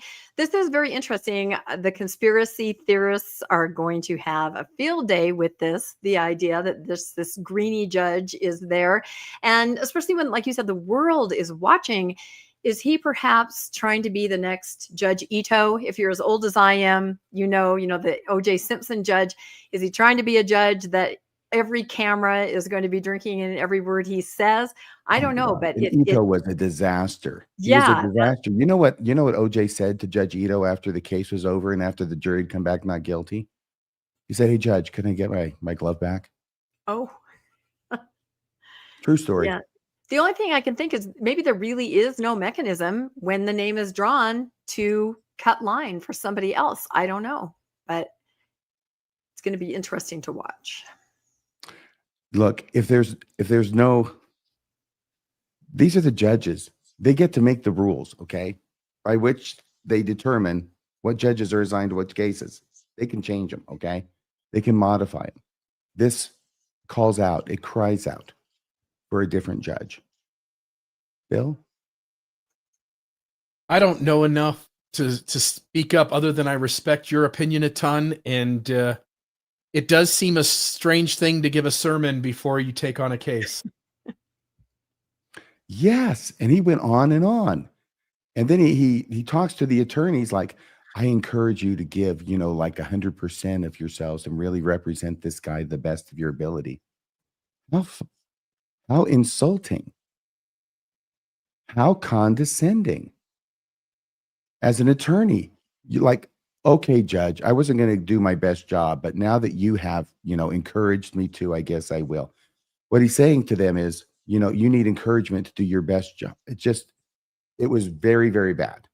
I feel like you're triggered. You seem like you're triggered because you called me about this today and we Well, I've talked for got a judge long stories, time. believe me. Oh yeah, I've no, got I'm judge sure. stories, Bacardi is how we would say it in Japan. And that means a ton of them. Every attorney does. Okay. I bet. So, Well, and the and other this part guy of the looks like story, he's going to accumulate a lot of judge stories in his career. right? And the other part, and maybe you can explain this, his defense attorney said, you know, we need some more time to get this all together to even go to the next hearing, which is to decide if there's enough evidence to even proceed, right? It's kind of like the pre. So more time, he doesn't appear again in court until October 30th. So Right. That was when it was continued to. really, yeah, kind of dragging out. So we'll see what Well, happens. look, this is not unusual. Okay. It's a big case. There's a whole lot of witnesses, which means there's going to be a whole lot of discovery and a whole lot of cameras and all this other stuff. And what he's trying to say is, can we get this coming from the prosecutor as quickly as possible so that we can go through it and try and keep up with it as much as we can instead of waiting till October 29th and dumping it all on our front doorstep? That's what I understood him to be saying. Okay. Well, and that's all from that story. This is where I looked up his page. Talks about his prior jobs. That's how I found out that he's been a prosecutor and not a judge before. And he was appointed in May of 2025. So he had to go to judge school, which is where all the new judges go. And then he goes in there and he comes out and bing, I'm a judge. And here's the Tyler Robinson case. Judge. Next. All right. I think this is me now. So I do want to say that a couple people in the chat mentioned, and I looked up quickly, that the funeral has been set for President Nelson. The public viewing is going to be on Monday, the 6th, and the funeral will be on Tuesday, the 7th. So thank you guys in the chat for looking that up for us.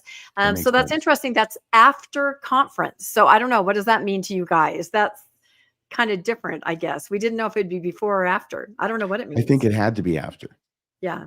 Because there is not just, there's not just conference going on starting Saturday morning. There are leadership meetings. Right. That they're having with all the 70 who've been called in from all across the world and everything. Then that's going on this week. So I think this week would have been impossible. Yeah.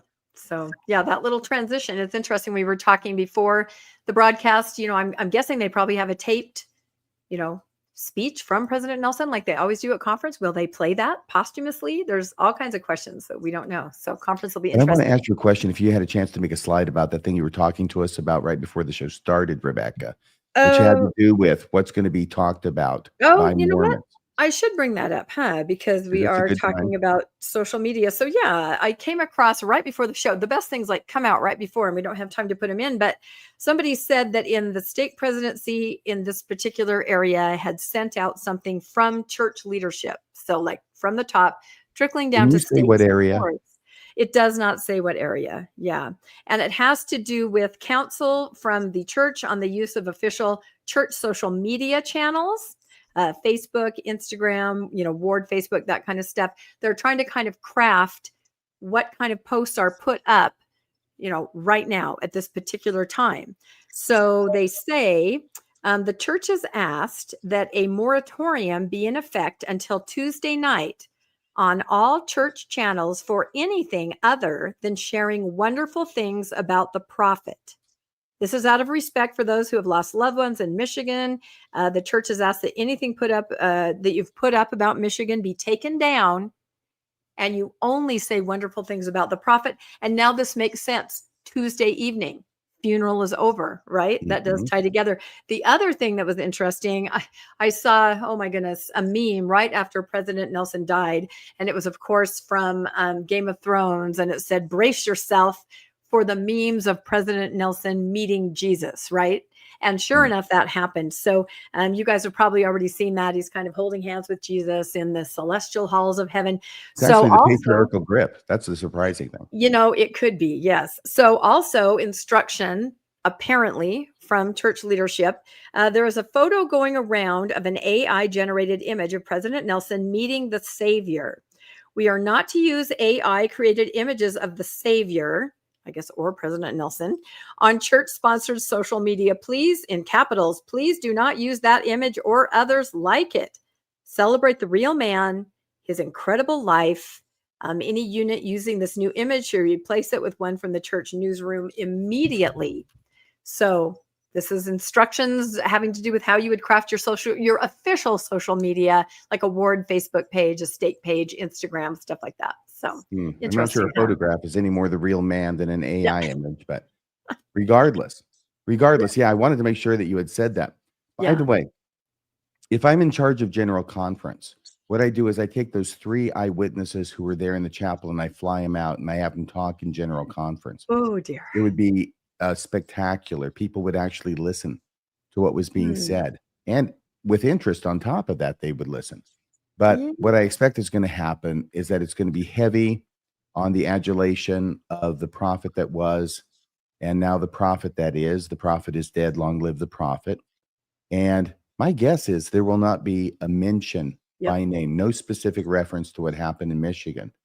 I would like to be wrong, but I think that's what's going to happen. This tends to be the way the church operates. Yeah, they're notorious for not mentioning the biggest things in the world, right? COVID and other things. People tune into conference waiting for something, to help them hang on. And there's nothing. It's just kind of status quo. So I also share your prediction that they won't mention it at all. What do you think, Bill? You guys are right. In the past, they have not. You had the recent incident with the bus accident where they didn't send anybody there to do anything. The church tends to keep out of General Conference the specifics of things that they feel detract from General Conference. And so we shall see. Reality. Yeah. We shall It's see. very unreal. It's not tethered to what happens outside. It's like a big bubble, I think, is sort of what General Conference is like. By the way, I wanted to let everybody know that we were going to do the first 2 stories. Obviously, President Nelson dies in the Michigan LDS church attack. Rebecca had a bunch of these smaller stories that she has been hanging on to actually for a week, a number of weeks in some cases. And she was the one, as we were talking about the show yesterday, she was the one saying, I think maybe we shouldn't do this because this is too lighthearted for the show. And I said, Rebecca, this week I'm in charge and I'm going to insist that you do these, but because I can't stand this anymore. Yeah. I need these lighthearted stories. And so I hope that I'm speaking not just for myself, but at least for some members of the audience.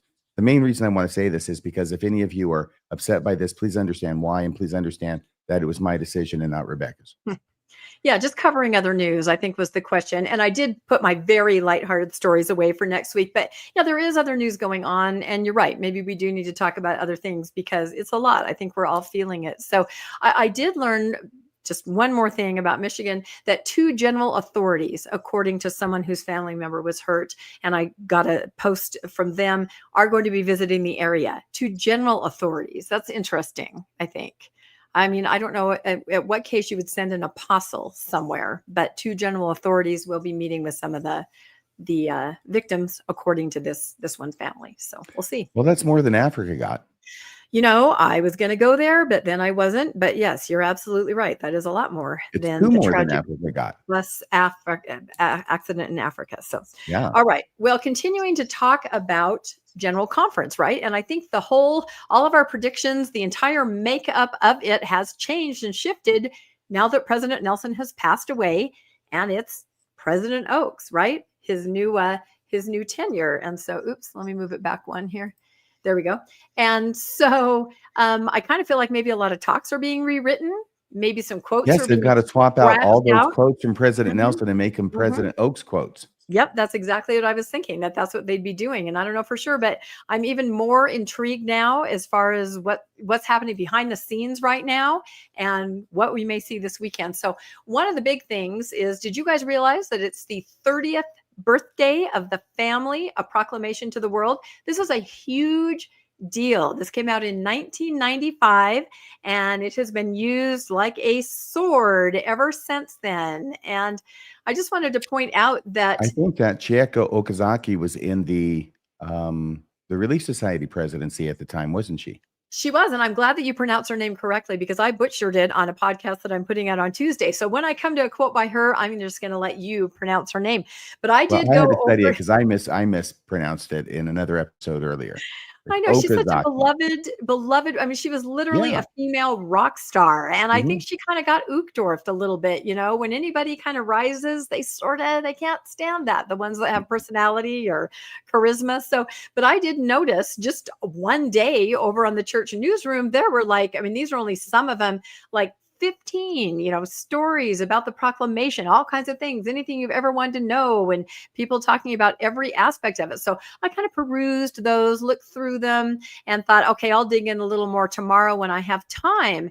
And one story in particular I was really curious to read was titled, "What Led to the Creation of the Family, a Proclamation to the World?" And I Right? scanned that article when I first saw it because Yeah. I wanted to see if they were going to say anything about the gay marriage case that was winning its way up the Court of Appeals in Hawaii, which Yep. is why the whole proclamation was written from the first place, was so to give the church standing so they could file amicus curiae briefs in that case. I didn't Exactly. see that. Yeah, no, I think we were all very curious. And again, I skimmed it like that for another podcast that I'm putting out on Tuesday and wanted to go back the next day and look for exactly what you were talking about, RFM. What does the church say led to the family proclamation, So right? can I just say before you change this, the huge thing is that this is a complete rewrite of history. This is not what led to the creation of the family. This is a family proclamation. This is what the church wants you to believe led to the Exactly. creation of the family proclamation, while they're lying to you by not telling you the real reason that led to the creation of the family proclamation. And for some reason, what happened, Rebecca? For some reason, so the next day I go back, right? And here it is on all the different ways that you can access the article. There's a picture of it. There's another post over here. There's that. Every single one I clicked on, and this is within 24 hours, we still haven't found what we're looking for. It was gone. The article was gone. And that made me extraordinarily curious about what had actually been in it. Because like I said, I just skimmed it. You skimmed it. Your skimming is probably better than me, RFM, because you've gone to law school.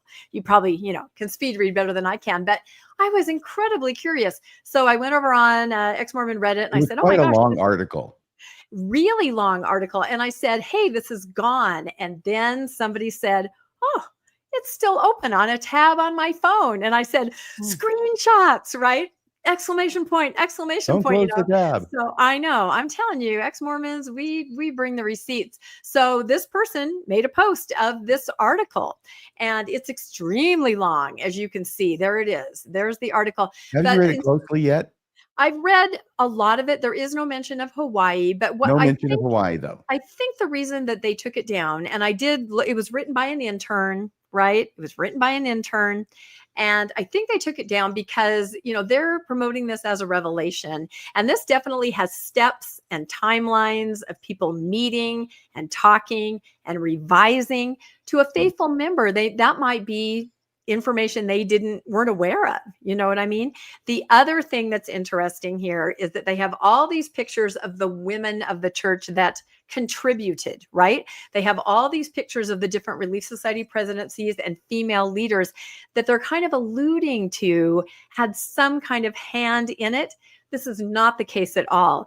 The women were preparing for their women's conference. Remember how that used to be the week before regular conference? Mm-hmm. They had their talks written. They had everything ready to go. They were called into First Presidency's office, President Hinckley, and they're like, here it is. We're going to announce this. Now you go be prayerful about it. So everything in the article that says the women prayerfully considered, that was when they were told to consider 3 days before their conference. And they had to rewrite all of their talks to support this new proclamation. Yeah. Now, here's our favorite person who you're What's her talking name? about. What's her name, Rebecca? I can't say it. And I actually choked on the first name. Is it Chieko Yes. Okazaki? Yes. Okay. Sister Brother. Okazaki. All right.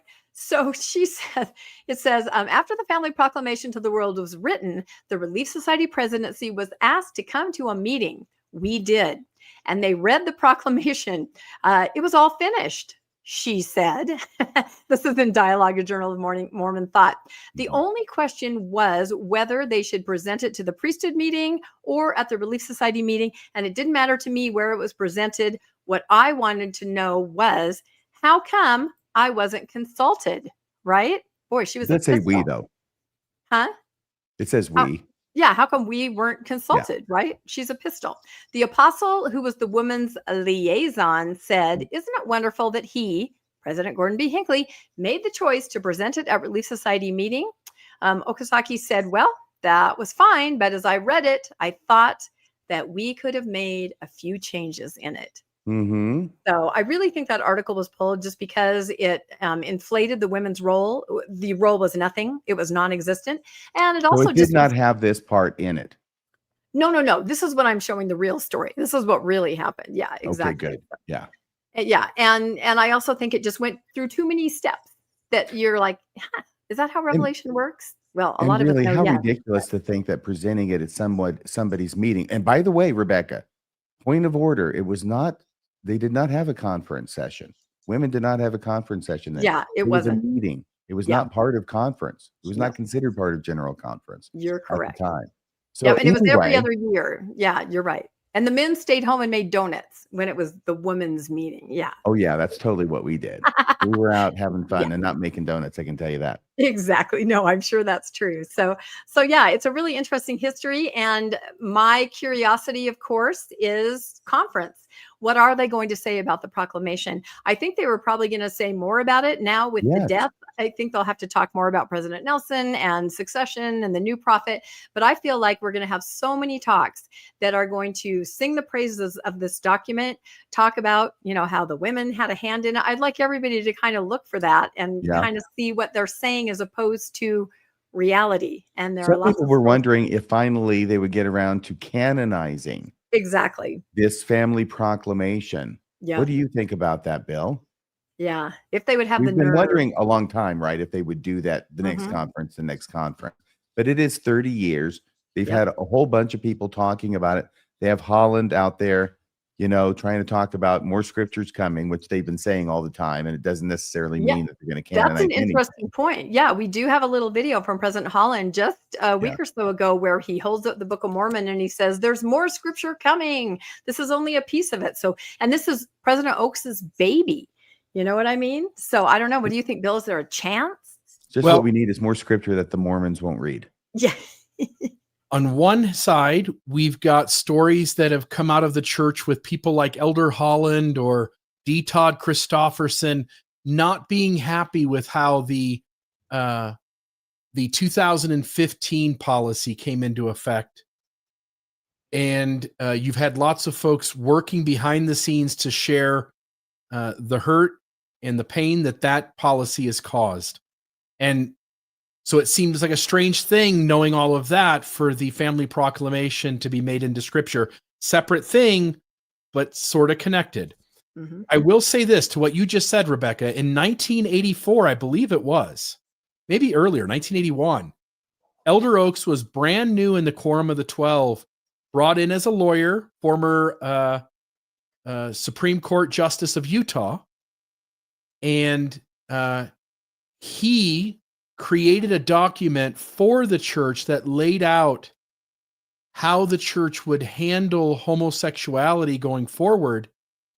That document is still available. I'll look for it as we move on after the story. But as you said, this is his baby, the family proclamation. He is the lawyer in the top leadership who has had the agenda of helping the church deal with homosexuality. There's no doubts his fingerprints are on everything that went into the family proclamation. This is his moment. Yeah. He really does get whatever he wants if he's the prophet of the church. It'll be interesting to see happening this weekend. It would be a jam-packed conference if they actually tried to balance all of these plates. The 1995 family proclamation, the death of President Nelson, and the massacre in Michigan. Yeah, it's a Yeah. perfect storm. It It would really be, it would actually be a good conference. I was going to say, I had kind of said, I'm not going to watch it. I'm only going to watch RFM's recap because, sometimes you need a break. But now I've got my popcorn ready. So, But my expectation is it will just be as boring as ever. They will let this opportunity pass by them to be interesting. Yeah, you're probably correct. So we'll have to watch. It'll be interesting and we will see. So, but yes, proclamation, we don't know. Place your bets here, I guess. All right. Let's see. A couple other little stories I was just going to mention.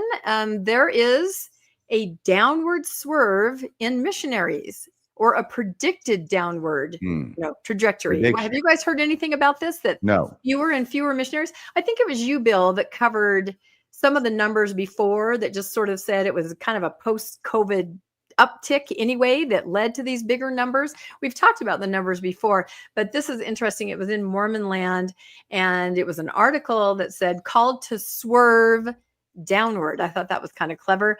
The church's global missionary force soared to nearly 80,000 at the end of last year. And we've talked about how a lot of those are women, right? A lot of those are sister missionaries. But what goes up, Latter-day Saint data scientist Stephen Craney predicts will come down. So I was intrigued by this title because we talk about missionaries a lot, and the church seems to use it kind of as an indicator of the health of the church. You know what I mean? They always put that out there. We have this many missionaries. It's one of the few things where, there is kind of an impressive number compared to other religions. So this was an article called Missionary Numbers Are Peaking and Will Start to Decline. And again, this was covered in Mormon Land. And so he says there's something comfortable and fun about the kind of armchair predictions about the future that are either too vague to be falsifiable or too far in the future for anybody to hold you to account. So he's saying he likes to make this kind of prediction because, it's in the future. But he's predicting that the record... Yes. It's how Joseph Smith became a prophet. It is how Joseph Smith became a prophet. The Either record-breaking too vague number... to be falsifiable or too far in the future for anybody to hold you to account. Yeah, no, that's exactly it. He's following the prophet's footsteps. The record-breaking number of missionaries we are currently enjoying is going to peak in the next year or two, or maybe possibly it already has, and then it will start a precipitous decline. You can mark my prediction here, is what he's saying, and we'll tell you why, which is kind of interesting. I know. So That's something, because if the church is continuing to grow as the church claims loudly and repeatedly, then the missionaries would be growing too, or at least they wouldn't be declining precipitously. By the way, yeah, Bill.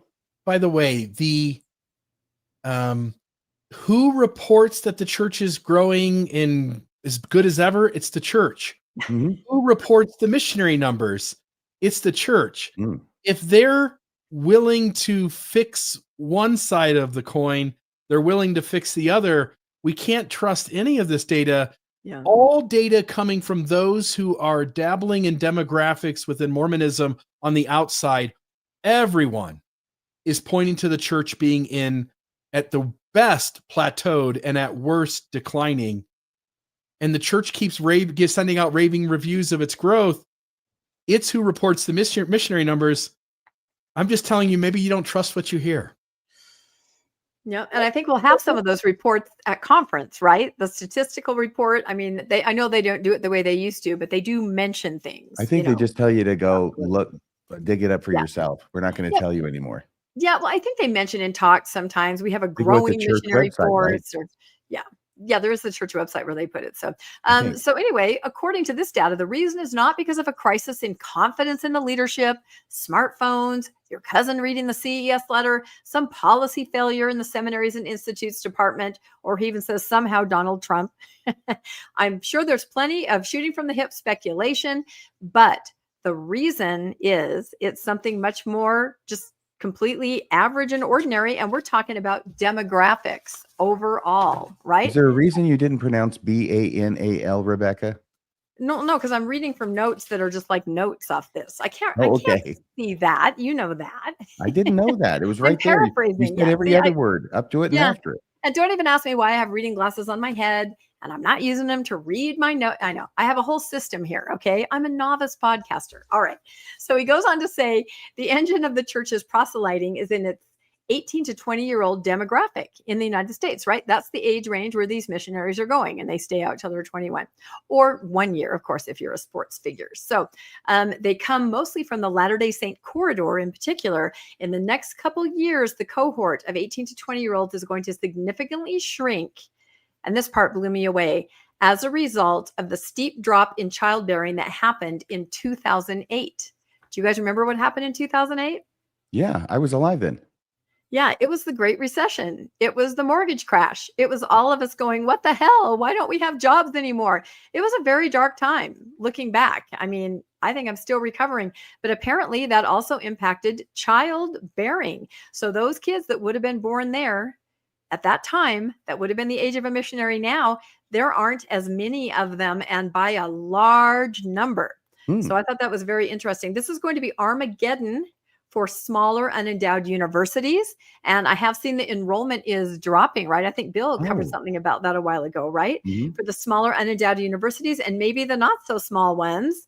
Let's see. But in a sense, it goes higher education in the US, so goes the Latter-day Saint missionary force. So I do wonder if the church is anticipating this. Think about the changes they've made in missionary service. And this is one of my conference predictions, that there may be something like this brought up. Now, I have seen on social media, faithful social media, people have been reporting that they have been hearing in state conferences and things leading up to the big show, the big conference. Leaders have been saying things like, we're going to hear some new information. There's going to be something announced, right? And it might be hard to hear. It might be something that you're going to have to wrestle with a little bit. So I don't know what that means or if it's even true.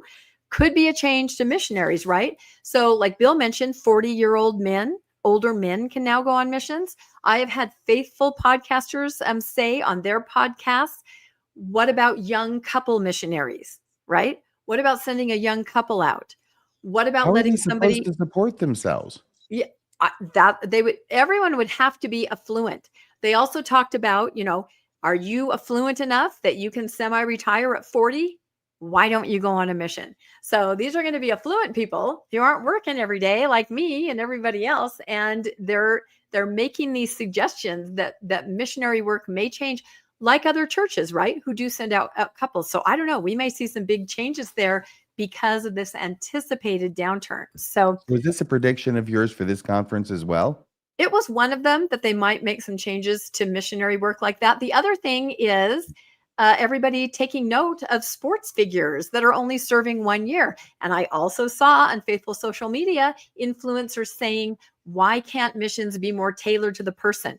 Exactly, almost word for word what we say here. Why can't a regular person, not an NIL athlete, say, you know what, 1 year works out for me, and then I'm going to go into my jazz cello program, right? I mean, so people are talking about this. So it's a possibility. I don't think here's why I don't think on that. So on that, okay. I understand getting the elite co-tour missions for the high and the mighty, right? But the church has to have missionaries. They need the free labor. They're leaning on their old folks to serve multiple missions after they retire.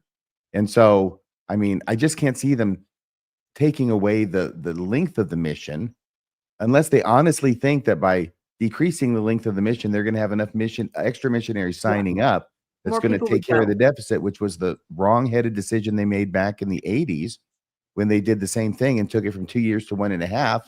Thinking more people, like they need 25% more people to sign up for missions to make up for the difference, whatever that percentage is, and they didn't show up.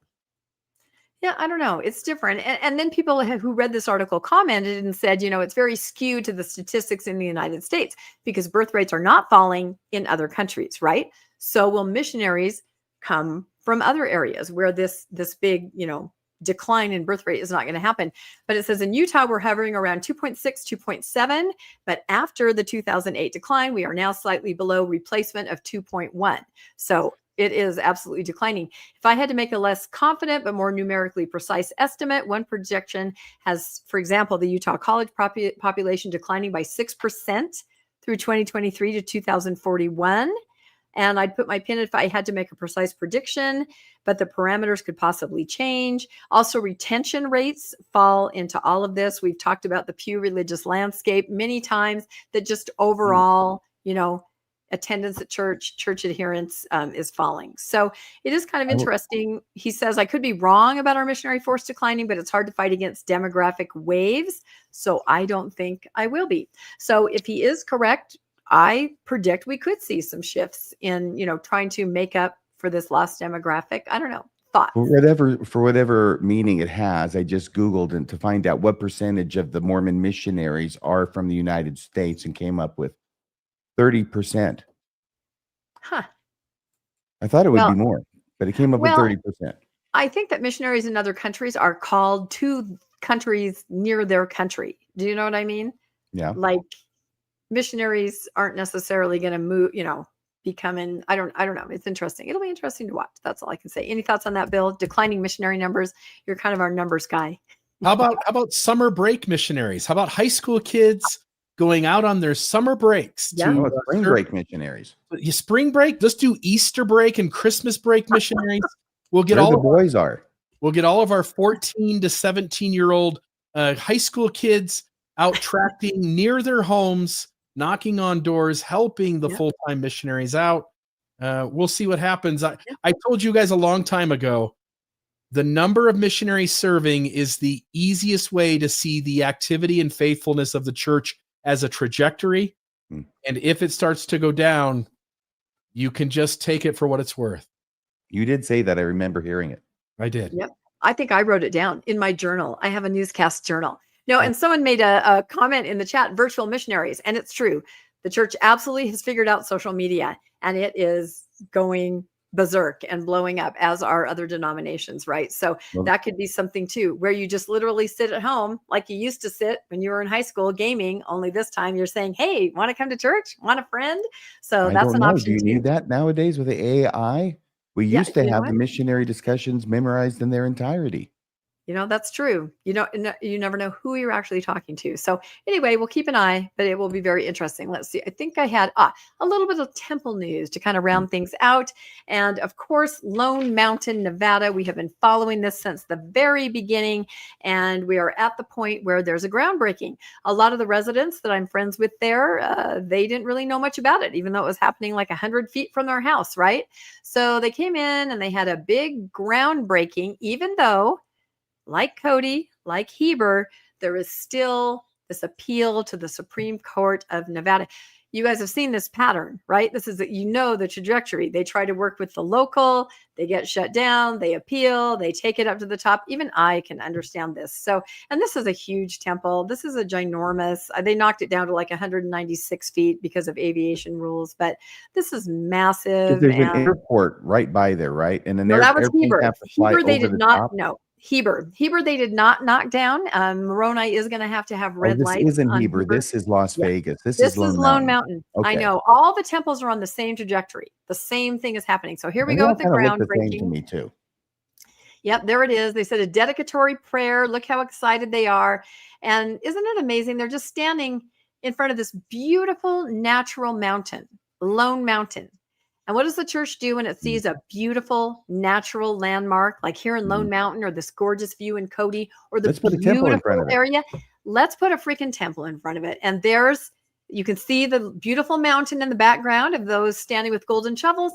And then upper right, it's going to have a temple smack down in the dab in the middle. There it is. You just got to put your fingerprint wherever it is. Anyway, during the ceremony, it was said, guide the hands that will shape stone, wood, glass, and steel, that the beauty and craftsmanship of this temple may reflect the divine truths that will be taught within its walls. So that's very poetic. And I don't know if you remember, but I have a recording from the church lawyers trying to talk to LDS leadership there in Lone Mountain and, try to explain what's going on. And maybe that was Fairview. Anyway, one of these recordings said that Fairview. Jesus actually lives on the second floor. So that's why they have to be that tall. Jesus actually physically inhabits the second floor. That's why there's a full suite there. Yeah, I think so. Yeah, and I think that was Fairview. But yeah, that is why the temple is so big and tall. And I had to put this other picture, very early days, 2 years ago. The Hey, residents. Rebecca, Yes. Bill, did you have something you wanted to say? Just a really quick note. Notice there's no apostle or first presidency member there. I'm so used to at the groundbreakings of temples seeing at least one apostle, and what you end up with is Michael Dunn, who's a member of the 70. He is the church's representative there, but no apostles breaking ground. So anyway, wow. I think in the contested areas, of which this is one, right? Where there's been a lot of resident engagement, Heber, Cody, all those, they're not going to send an apostle into that. No, They're They not should. gonna They do should it. just put targets on their backs. Yeah, That way everybody exactly. knows who the apostle is. By the way, Rebecca, sorry to interrupt you. It's just Nope. sometimes I get this. I look up and I see Bill has this beamish look about him, and I can just see he's got something great he wants to share. Exactly. And I can't see anything. So I'm glad that you're keeping me on track. We should have a little hand raising, signal here. But the little picture at the bottom, very early on. And it's funny how we started, covering all this, all the temples kind of all together, same trajectory, but they floated a giant ball up in the sky at the height of the temple to say, hey, everybody, residents, this is where it's going to be. Let's mobilize and let's do something. So as I said, they are still the residents, they lost in the district court. And remember, RFM, how I reported on the city, then turned around and sued the residents for the fees of this case, right? They said, this was frivolous. You guys have to pay, right? And that's kind of what has happened. Here's some more pictures from the groundbreaking. So it is continuing up. They have appealed to the to the Supreme Court of Nevada. I don't know if they've accepted it yet, but the residents looks like they are going to have to pay, according to the judge. They are going to have to pay for some of those legal costs for even daring to sue the city over this issue. So now they've got to pay the city the legal costs that the city expended, presumably using the taxpayer dollars that these very people were taxed. Exactly. Yep. So that's something that's a little disappointing. It's like double dipping.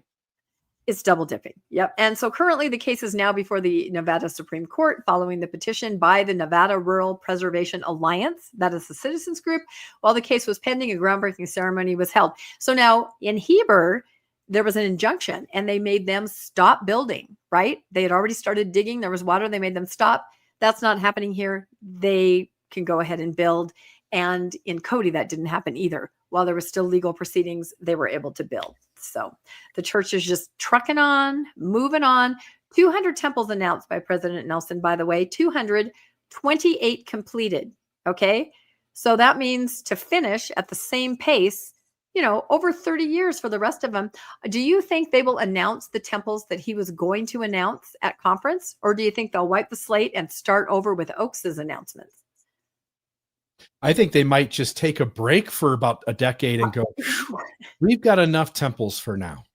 Yeah, except for there's that thing that we reported on that said they want a temple within an hour of every single member of the church. And I hear there's somebody up at that Antarctica station.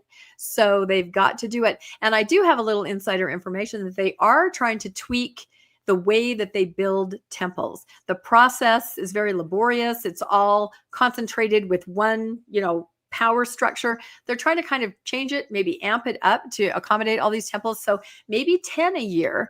And I've also made the prediction before that I feel like they're going to dumb down, kind of maybe make some of the meeting house level decor and architecture, especially How can for they dumb other it down?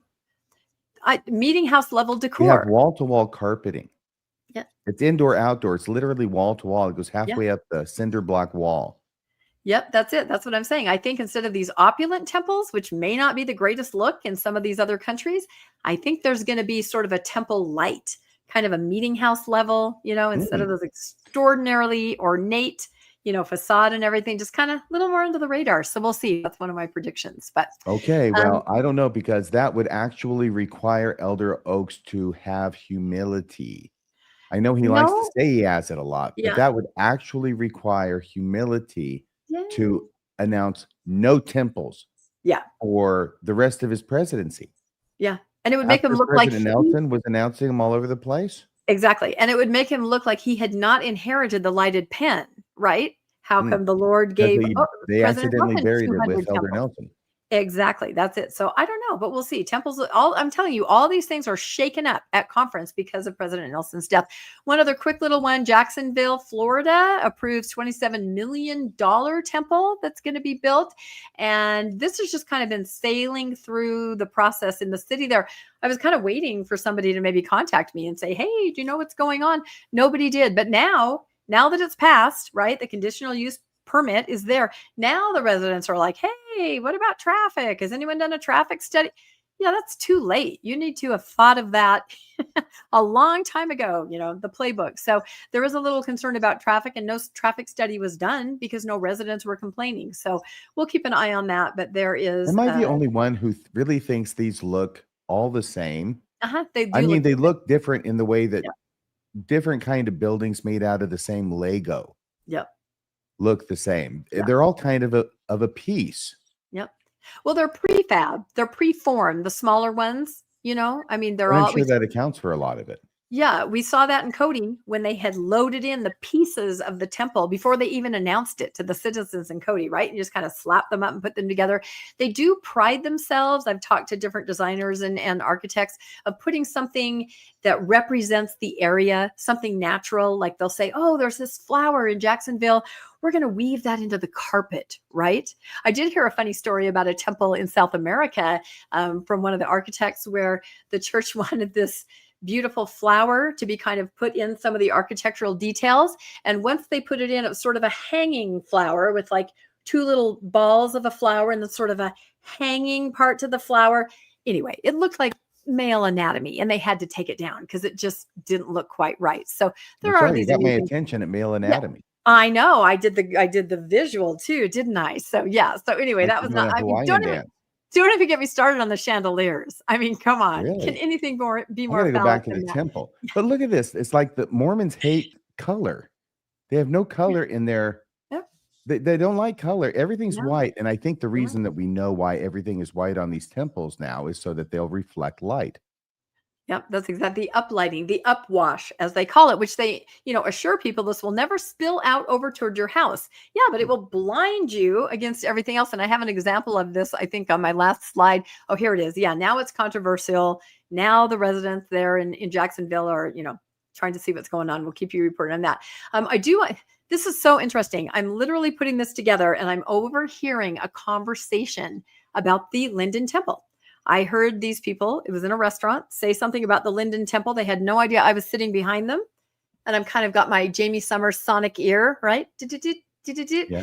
Because first they said, I don't know what's going on with Linden. I'm like, what? Mhm. Right? Uh-oh, bad luck that you're sitting by me because now everybody's going to know what's going on with Linden. So the Linden Temple has really been completed. And I thought this too, according to, these people that I eavesdropped on. And you can see here the furniture moved in like in the summer. Furniture is usually the last thing to go on. It's done. Right. It is already lit. Look at this picture down here. This is the neighborhood. It is lit every night. It's a massive temple. If you look over here on the left, you can see a teeny tiny little 4-story house. Look how small that is compared to the temple. It's and crazy lit. because that temple, I mean, it looks like a bounce house, Yeah. except it's a temple.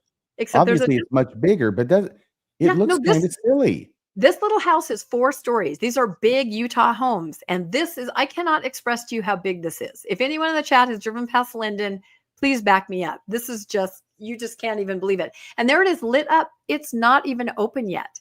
And the people that were talking today said, yeah, we don't know what's going on.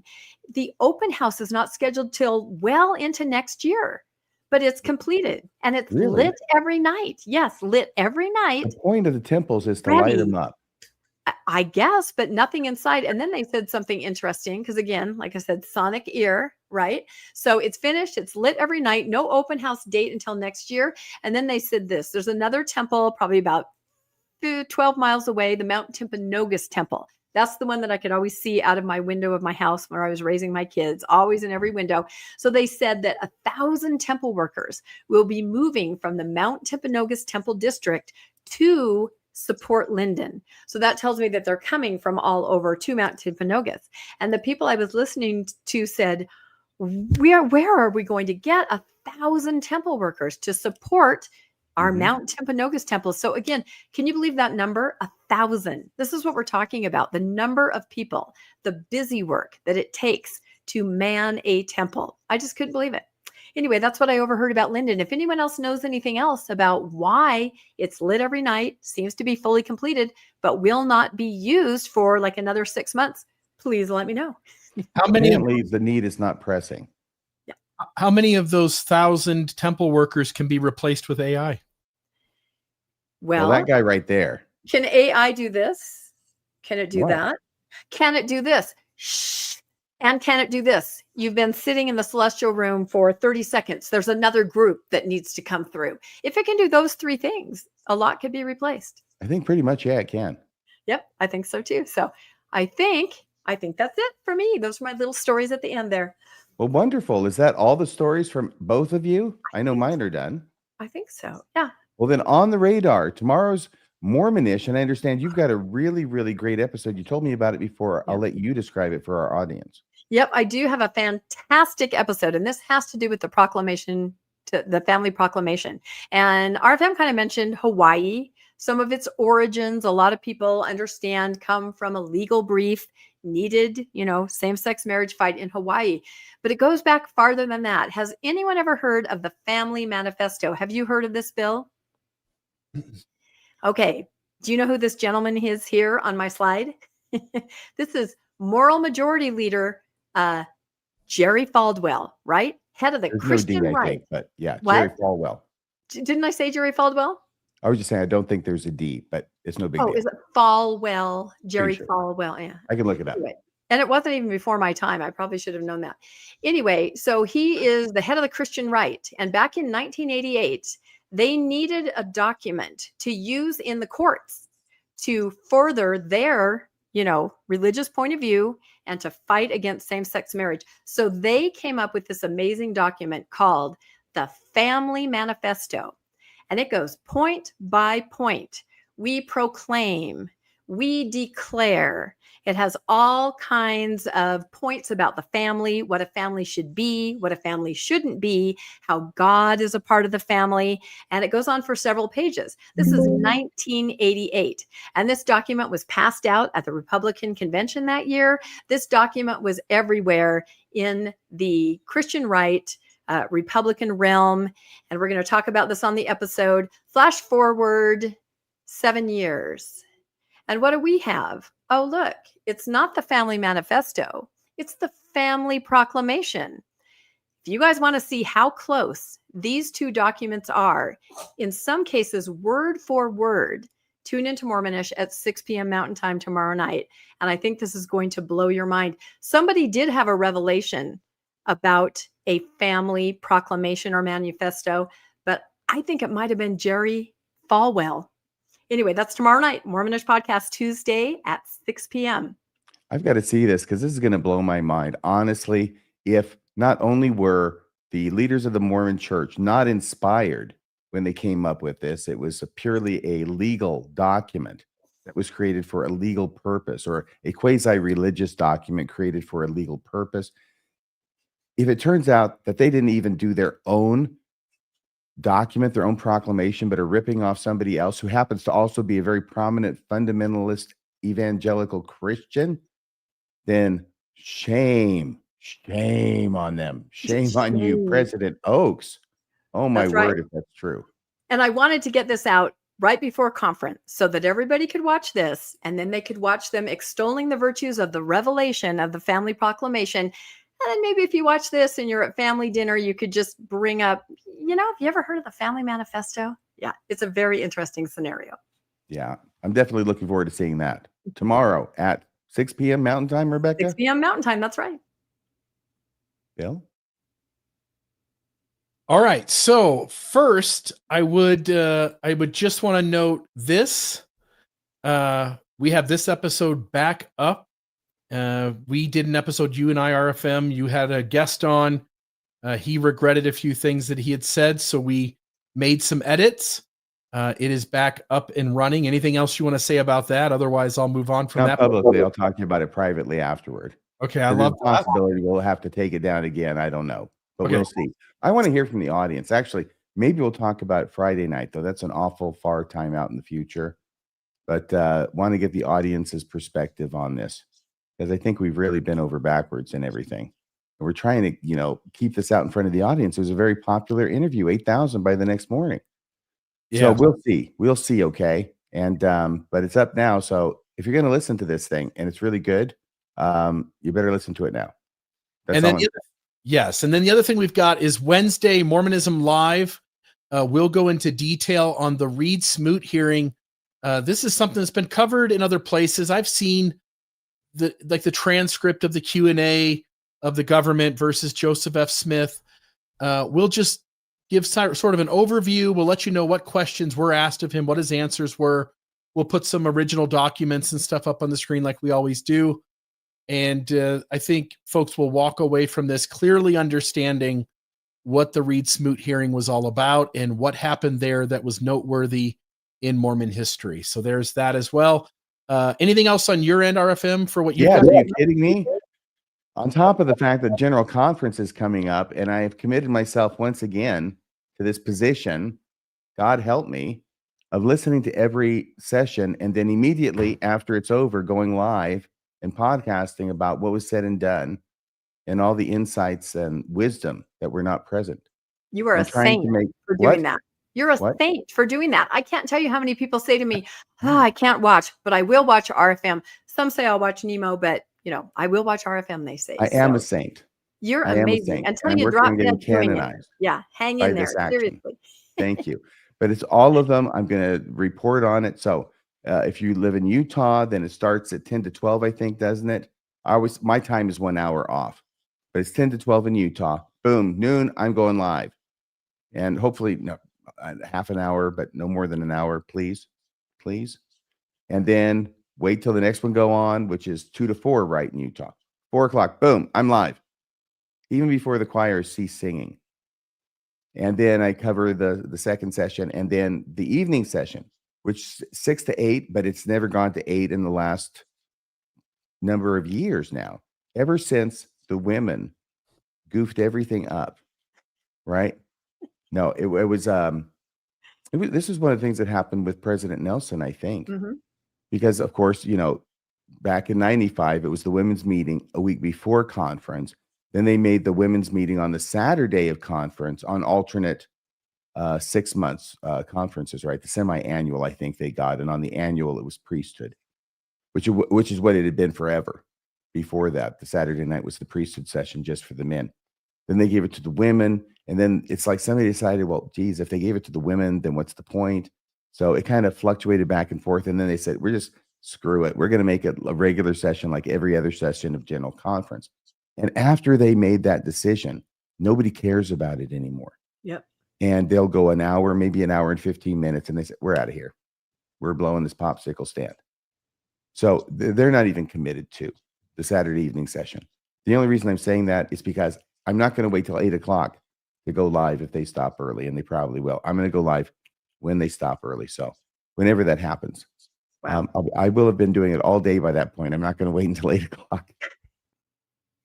If they're not hanging around to start. And then same thing on Sunday morning with the morning and the afternoon sessions. So I'll be doing 5 sessions this weekend. And on top of that, I hope to interview Julie Hanks this Thursday morning and have a Radio Free Mormon up Thursday evening, just in case you can't get enough of me. Julie Hanks will certainly be worth it listening to. But talking with her, apparently she's left the church.